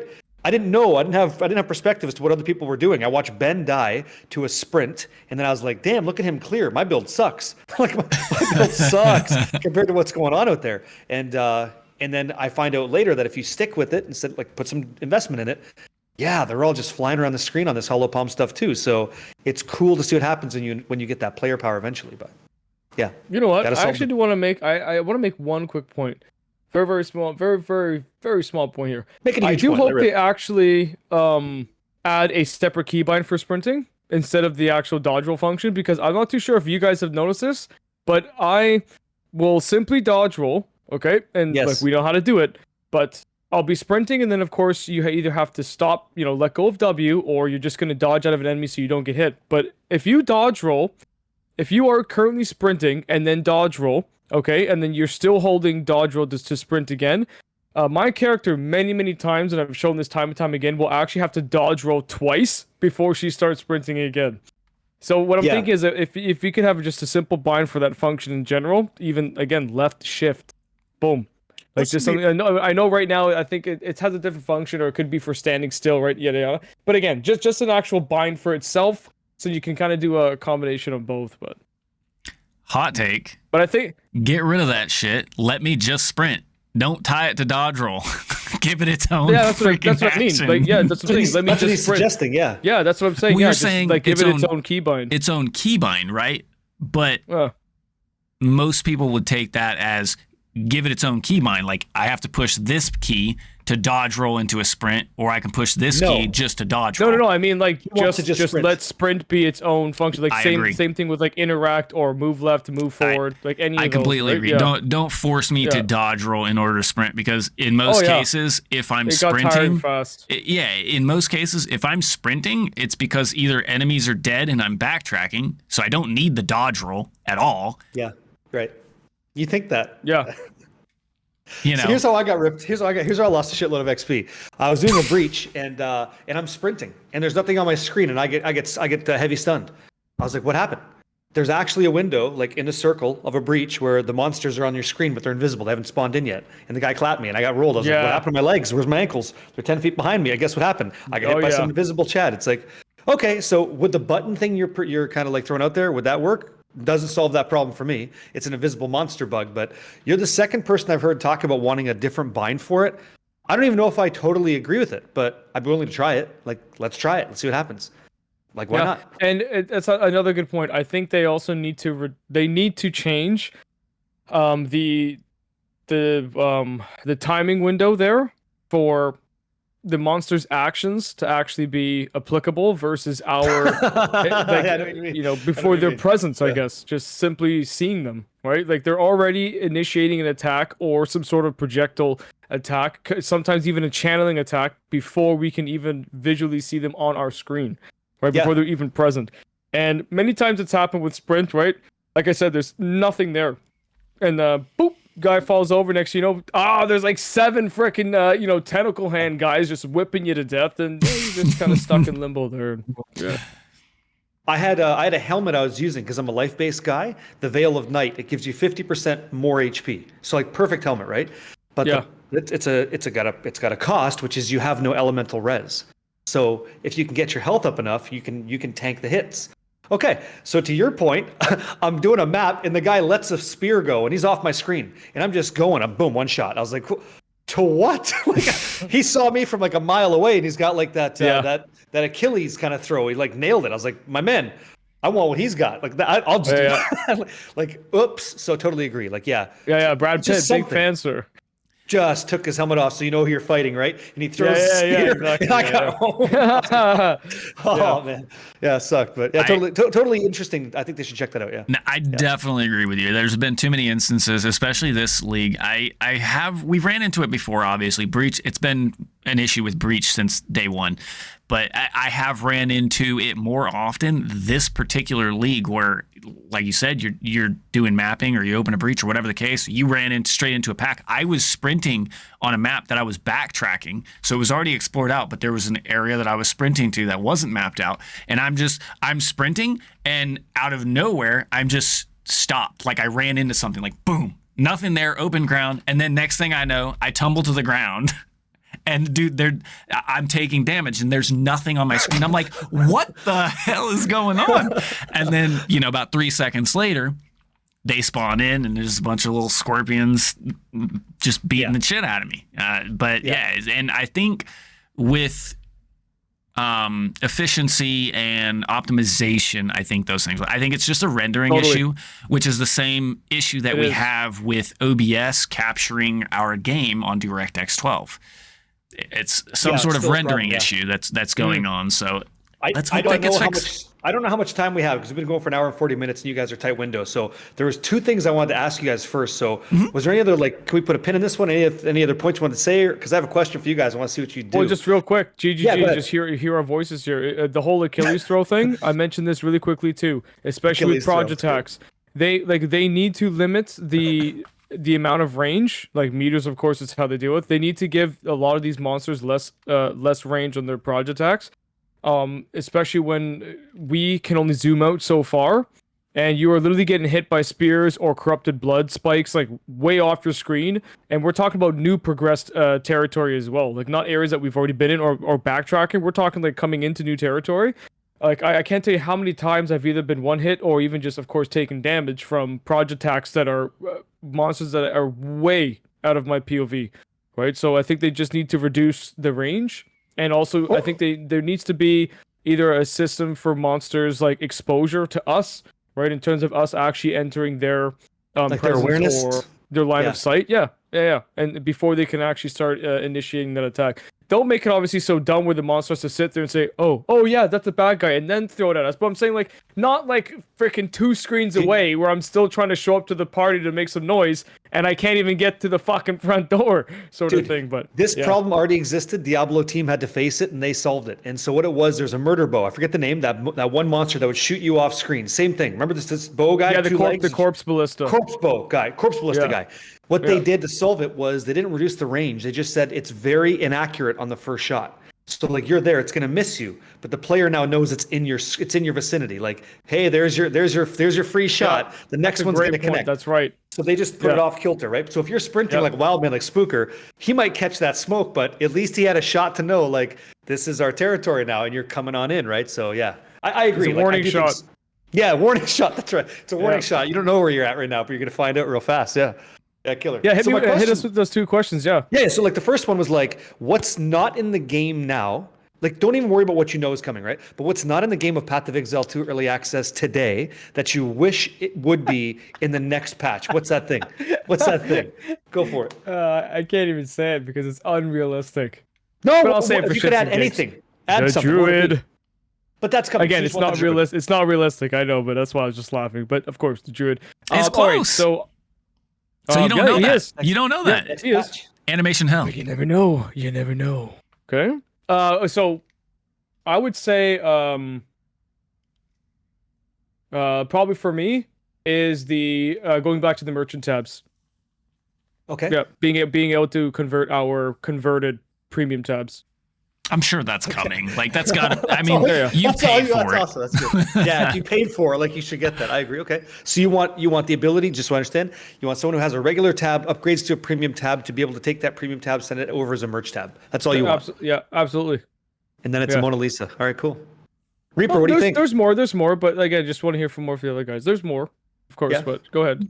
Mine would be actually, since we were talking about the crafting thing, if I could wish for anything, to be introduced crafting throughout the campaign in a reasonable manner.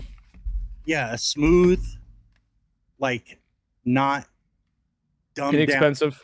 Do this, just give me this, and go crap. Like you were saying, barricaded that. Like here, just have fun, and then you made it or you made it wrong. Like no, just you have a tasks or challenges that to complete within an NPC would be great. Hey, we're gonna craft this. You're gonna go out and do this stuff. Let me know when you come across this, and we'll move on to the next part of the task. That would be a great way to implement it, because then they're not handing you. You're still grinding things. I love that idea. Yep. So I agree. I think on that point. My name's like, Merlin. Go use the greater orb of augmentation. Okay, let's try to make it. This item has a tendency to roll more mana modifiers. Because of the likelihood of it. It's like that would be great. And like he's going, okay, Merlin's awesome because Merlin knows some shit. That's a great idea. Yeah. Like I would like to see more imbued quests. Like I do like the whole blank rune thing and like the extra sockets, the socket orbs that are kind of scripted now. But I would like to see. At least it'd be nice to see some more imbued item quests where they will add like maybe even you bring in a blank, you bring in a magic, and they'll regal it plus 1 extra exalt. Maybe give you 4 to 5 modifiers right off the bat. Maybe even 1 for each act would be kind of cool. So you'll know that this is great. I know that in Act 1 I can bring by my my studded great club if I get lucky and drop one in the manor. I can bring that before I fight this guy. Super helpful for the hardcore scenario. Act 2, same thing. If we end up getting a temple maul or the lead hammer. Boom, bring that. We can save that for imbuement. Same thing for the prod stuff. But I think I would like to see some imbuement here, man.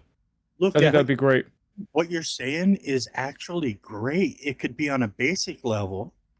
So if you really were a crafter, it won't mean shit to you. You're in there hardcore. But everybody else who's just like casually getting through, they learn a little bit. At the same time, they could go to this vendor that's also an NPC that's trainer, but you can be like, hey, I got these 2 things, and give it to him, and he could just craft it together for you. Oh my gosh, that's huge, man. Street Fighter teaches you combos. It's the same thing. Go to a Scholars Guild in Ray class. You go there. There's one NPC that's particularly magic using. Then there's the Rare Regal guy. He's a little bit cooler. Then there's the Exalted Man. Then there's the Omen guy. It's like, It's like you can see, and they'll walk you through if you found the item to like do it. It'd be fine. You could totally do it. Hey, D4 does that. Yeah, I know. D4 good. Yeah, in some ways. Yeah. All right. What do you think? Spooker, what's your thing? If you could have anything in the game. I want a little bit more context as far as your question. Just absolutely anything, or like the idea of content that we know is coming, like the classes, the acts, like you just mean anything? Anything. Weapons. Yeah. Could be. Honestly, I would like some more variety as far as like what we can choose from. I know they said like new weapons are coming with the classes, but I definitely want to play melee without being forced into the mace and or the spear. Oh, yeah. I don't consider the spear really melee. I mean, it is, but it's not. But you know, when I see spear, I want to chuck that bastard. Okay, I want to chuck the spear. So that's honestly the one thing that I would love to see, and it could be. I am a little biased because I have been playing a lot of melee. The warrior has been fun, which is crazy because I'm not a melee dude. I'm a ranger. Like, you give me a game with a character that has a bow, that's me all day, every day. So. Well, you just like the interaction of melee more than like ranged, right? Could be the case. Freaking love melee, dude. Always feels. It feels good. So if I could have anything in the game right now, it would be PvP, player versus player, in a Coliseum scenario where you could gamble currency on the winners that have no communication with the audience to know what's on the line. So you want to throw 10 divine on this horse, then go. Like, I want to see that. I want to see some guild PvP. I want to see player versus player. That's what I want to see. That's what you're right. That's horse like, racing.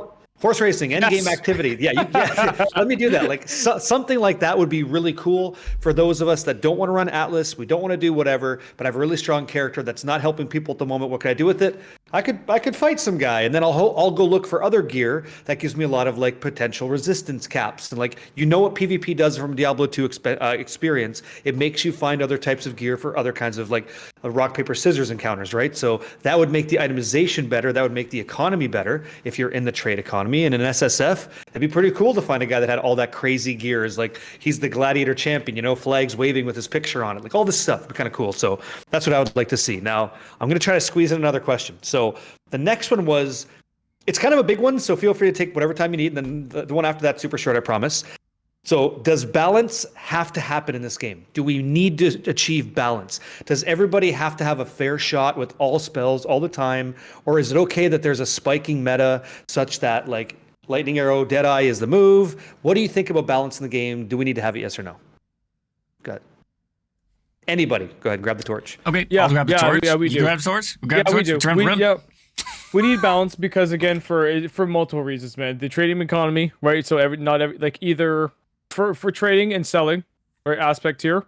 If we don't have balance, then that is like, there's only 2 fucking bills to go to, right? The meta is so goddamn small. Other items that are clearly very, very well made or crafted or just gross have no value because no one's using it. Boom, boring. Right? And also player longevity. People don't want to just play the same thing over and over and over. And for people who are trying to come back to the game, say, oh, really? Oh, people are still only playing, Spark or Lightning Arrow, right? Whatever it may be. Yeah, no thanks. Yeah, like, I'm just not interested. It's like, well, then, our responses as creators might even say to those comments saying, hey, dude, well, just cook up something else. There's a lot of great off-meta builds. Yeah, but I can't get this stuff because nobody's selling it, nobody's buying it. I can't do this. I can't pass this content because it's shit. This is unbalanced. This skill doesn't work, or this isn't doing enough damage. Like, the list goes on and on and on. But yeah, but for me, balance is super, super important. Okay. For me, it's actually more towards the player base and not so much the trading economy. The player base is my main focus, but yeah. Okay. Who else? I actually have a hot take on this because I've come into this question many times in multiple communities too. So I love this question because a lot of people feel like they want balance. And I truly think that is the case. People think they want balance, but I personally don't think that people want balance, right? Even the people that say I want balance, I want diversity, I want to be able to do what I want and have fun and be powerful doing what I want, and I should be able to do it with anything, right? That's what balance is, right? If I want balance, I can use any of these skills, put together a build, and perform with every other build and every other skill that's out there. That's what balance means. You don't want that. Equilibrium, yes. Correct. I don't think you want that. I don't think the player base wants that. I think that what you really want is a lot. This kind of goes towards what you said, Hberg. It's you want to not play the same builds. So I think GGG's hitting it really well, right? They're taking these said builds that are meta and then they adjust them. So it's not creating balance by any means, but this league, Deadeye's number one, right? Next league, nobody's going to want to play Deadeye because they'll make some sort of change to it that makes some other build outperform Deadeye. So now we have 17 different builds, or we'll lower the number. We'll say we have 5 meta builds going around on different characters. Well, now we have 5 new builds because we took all these builds and adjusted them, and then we readjusted these builds to where endgame potential, these non-meta builds are now going to become meta. So more of a meta shifting than a balance, in my opinion. So as far as overall though, I think that all builds should be viable to enjoy the game, but I also believe that there should be meta builds because those are the items and gear pieces that you're going to search out for with this said build that I start with. But I do believe that generally speaking, you should have some sort of balance where I can take any build to get to endgame, but then be forced onto one of these meta builds that perform better to do the hardest content in the game.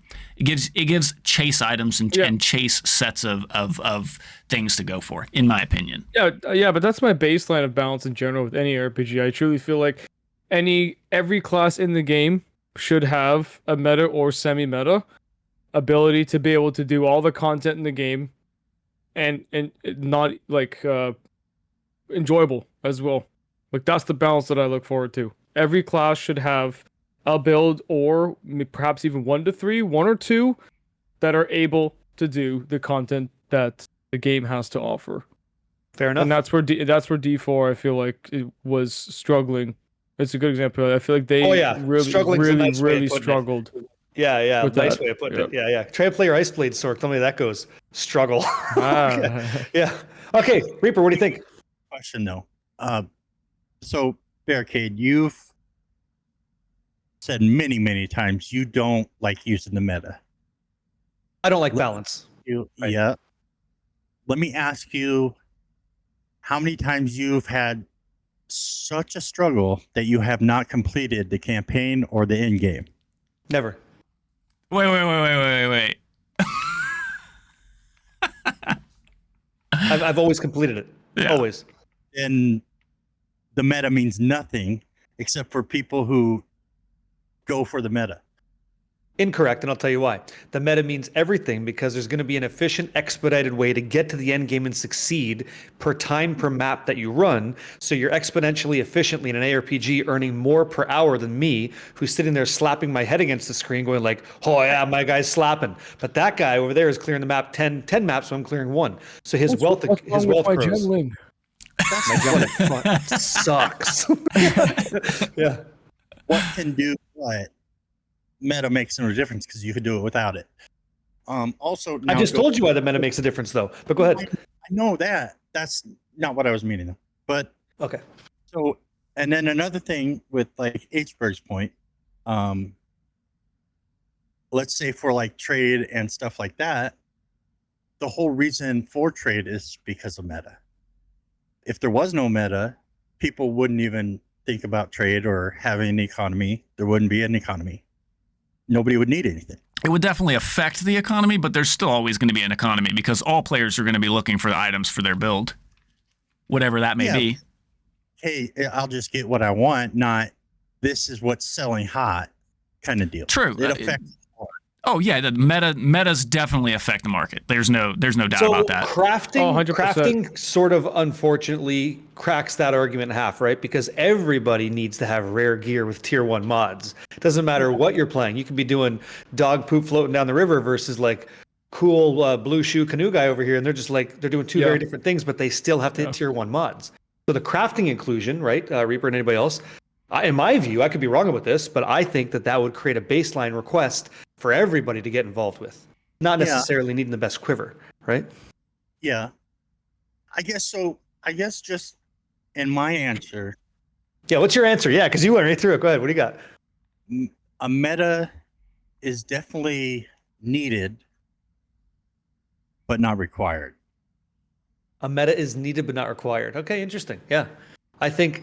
So is that a yes or no on balance? Like, well, there you go. Honestly, like I do see what he's saying with that, and I do agree to some extent. Like a meta is needed but not required. So I guess the real question I think that we're all puzzled. Just like again, it's just what's required and what is needed is every class that these developers put into the game have that availability of a build or said builds to complete all the content that they have to offer. Right? It doesn't there doesn't have to be 15 meta builds out there or 16 meta builds out there across 8 different classes. There just needs to be that solid baseline, right? And I think they're doing a great job this season of bringing it there. Like Warriors can, like I there's some Warriors in my community too that are slapping the shit out of everything so far, including the T2 pinnacles. And like, man, right? Like every class so far, every class is doing it. Maybe not every ascendancy, but every class so far is, and that fucking pumps me up, man. Like I'll say, like you can see the smile on my face. This is what I like. Like this is what I love, and they're cooking. Yeah, like they're cooking. Great direction, man. I really appreciate it. I respect it. Bad time for that bite. What was your answer, Reaper? Yes or no? So the question is, right? Does the game have to have balance? Does balance have to happen? Overall is the question, because that's a general question. Then yes. Okay. Balance should happen. Okay. All right. Overall, and so I disagree, but that's fine. No. But overall in the whole game, yeah. Yeah, and that's a lot of people feel that way too. Well, yeah, and it's not like it's a simple question. It is a terrible thing to solve because balance from a melee perspective versus balance from a caster perspective is a very different feeling. Like if I'm trying to balance around melee and as an example, I change the base damage that all melee weapons do, then the multiplicative privileges throughout the skill tree equate to me doing far less damage overall just because you change that number. Whereas for the range experience, if I just give you plus to skills on spells, well, that's all I need to do. Like they just scale up with properties. So it's not even close to easy to do. I was just curious to see what you guys thought because I know I don't necessarily give a flying rat's ass about a balance patch. And whatever, like I'll play stuff because I like it, and then I'll tell you what I think of it. Either it's good or it's bad. Now and that's potentially at my own cost because I built it wrong or whatever. But okay. So the last question go ahead. Sorry, go ahead. To cut you off. What'd you say? I agree with that because that's a good different way of looking at it. I didn't think of it that way. It's like because if you think about it on that side of things, you're just like, well, I played and like you're playing Call of Duty, right? And like, oh, I shot this weapon and it didn't feel too good. So they changed the whole game for it. I see what you're saying. If my TTK on my Ram 7 is 1 second and I can just snipe you instead, I'll just do that. Like if I can hit my snipes, you lose, right? Like, okay, great. Headshots are good. So I know we don't want to get any wife aggro here. So I've got one more I have to ask. So, and again, please get one in if you guys want to, but what is, and this maybe for Reaper isn't you, but you can think about it. So what is your end game activity in 030 right now for A, wealth building, and B, enjoyment, but enjoyment more than wealth? What are you doing right now? For me, I'm farming abysses, juiced maps with altars, ritual content is what I'm doing. Ritual juicing, because I want that omen, I want that craft. I'm trying to find good bases. That's for me. What are you guys doing? I'm doing a mixture of that abyssal mod with either breach or ritual attached to it, but I'm doing I'm making sure that I'm either hitting breach rad tablets like irradiated, so breach irradiated or ritual irradiated. Boss irradiated. I'm trying to hit +1 all the time because I want to be at least at minimal 80, right? To try to also better chance of hitting those I level 82s and then cooking some T16 keys, right? Emotions, blah blah blah blah. Good man. Yeah, yep. Yeah, I mean, it's fairly simple, and this just boils down to a meta, right? I mean, like, that's what a lot of people are doing. Ritual farming for omens for crafting, and abyss farming for omens for crafting. So overall, we're farming for omens for crafting. Yeah, exactly. Yeah. Okay. And so Reaper, I'm you're just not trying to playing. keep up a mixture of density and just experience up there because I want to hit at least 95. So Omen of Amelioration. Save that XP. So Reaper, you have like expedition content. You got like ritual content. Expedition, blowing up the ground. Ritual, doing like circular witchcraft, I guess. Delirious stuff, fighting monsters in your dreams. What do you love? What do you hate? What's your go-to like fantastical endgame? I really do like exhibition. I really do. I'm needs looking more. forward to abyssal stuff like a lot because It's fun. It's fun just to come across them.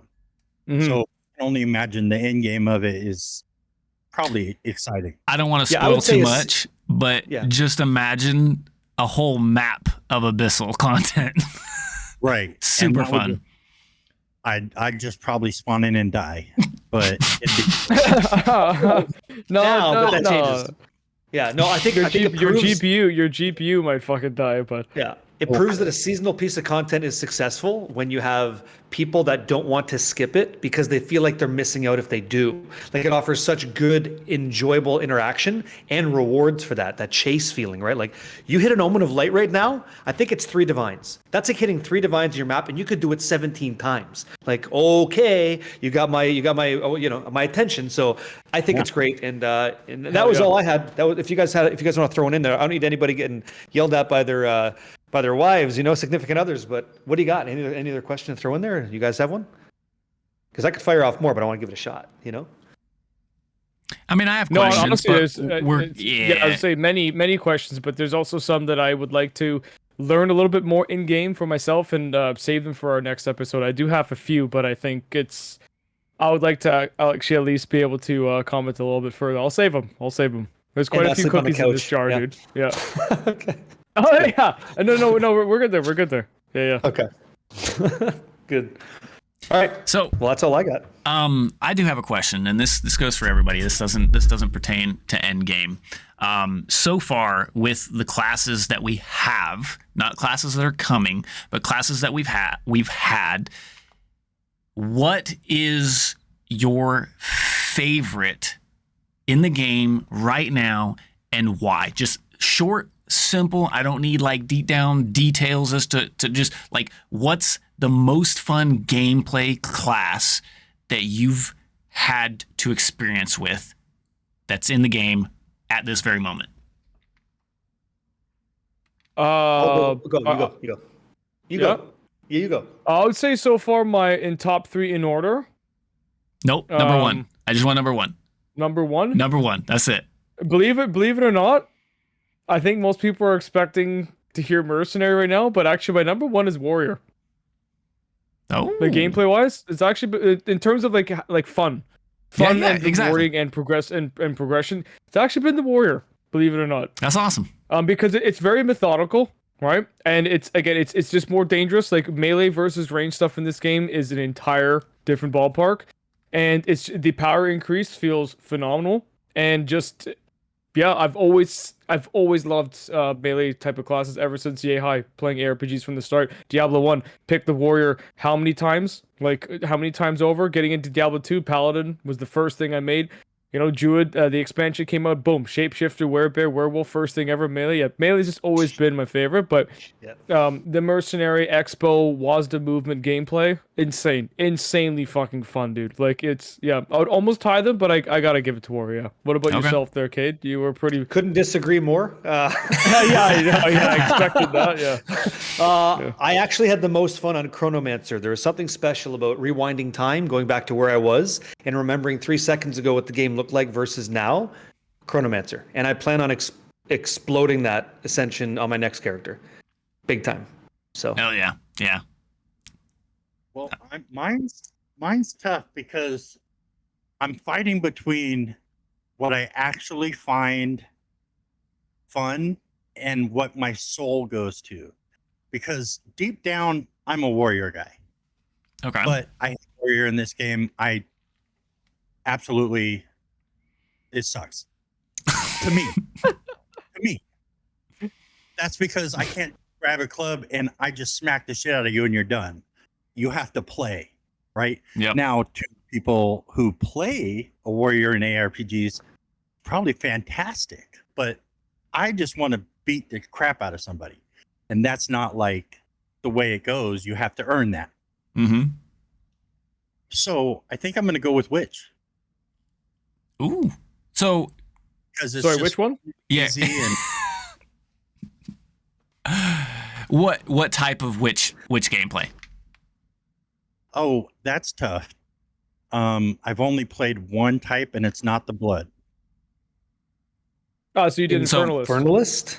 Because the blood seems With really your sick ass little Infernal hand running beside you. Very cool. That's dope. That's a good ascension, yeah. It's fun. Yeah. Very nice. it was Sorceress, but Sorceress is different here than any other RPG I've played. It's different. So, and I don't know if that's also just me, but Witch for Hey, sure. it's your opinion, and that's what makes it good either way. I want to see a Warlock. Lich. Witch. Destiny That's player. your soul. Yeah. Yeah. So, Spooker, what do you got? You saved the best for last. What's yours? So, I'm gonna say for me, a lot of people would probably think that I would say warrior, or because of prior context, the ranger. But I'm Because you actually said that was you, but go ahead. You're going to say the ritualist. I'm actually going to say the witch.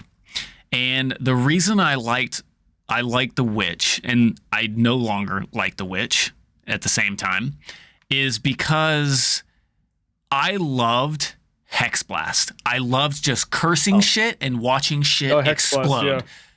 But they killed it. It's not even fun anymore. You can't do the build anymore. You can do the build, but it's nothing like what it was. You can't just explode shit by cursing it to die, right? You know, you curse it and it hits them with all this damage. You got to throw it down on the ground, wait a few seconds for it to go. And it's not what it was. So the explosive, just jumping into combat style hex blasting just doesn't exist anymore. And I'm sure somebody's going to say, well, you can make it work now. And I'm sure you can. But the way it used to work, it will never be the same unless they revert some changes. The same thing for me with Galvshar's, man, on the Merc. That's why I couldn't give it first either. They just fucking drove into the ground. Like, I know there's the new unique crossbow out there that doesn't require reload, so as long as you can keep up with the life cost? sacrifice, but still, it just Do you know how they're doing that? Can I tell you? Do you know how they're doing that? Yeah, sure, yeah. The Lich has an ascension that says, like, you don't lose life as long as you have energy shield, so they just go nonstop. They just cast. Yep. We were literally just talking about it on my last stream. All right. Yep. So we're getting a Lich? Wait, what? You already have one. The only thing is with the witch though is that she is completely like polar opposite to all those proj and those nodes for damage. But anyways, yep. Hey, people doing it. Just Hey, they're doing it, huh? We're doing it, huh? People doing ranged bow builds on the dang Templar in PoE 1. It's gonna happen. Good. Yeah, it's some good builds too. So, but that was my general question. I mean, we talked about it a lot. Is there anything else that anybody wanted to discuss that pertains to Point 3 or Season of the Abyss? There is so much. There's so much in 030 to talk about in so little time in just one podcast. But I think for the return one, it's pretty good. Gives us our general feedback on it, right? I think so. Yeah. Yeah, just overall. Keep stacking up those cookies in that jar, gents. Still lots to dive into, man. So I have one thing to say to you, Reaper. Yeah. You need more playtime. I do. It's the only thing holding you back. I know you're loving the game. I'm glad you're loving the game. I'm glad you're back in full. We want to see and hear your thoughts next episode about Endgame and what you like and all that stuff and all that good greatness when you get to experience it. I'm good, but I'm not that good. I'll work at it. Okay. Yeah. Good stuff, guys. Well, great points. Honestly, great feedback. Great topics here. And again, Reaper, welcome back. Thank you. Yes. So that covers this episode of Echoes in Exile. We'll see you next time in the next episode. Bye. Peace out, y'all. Thanks for watching.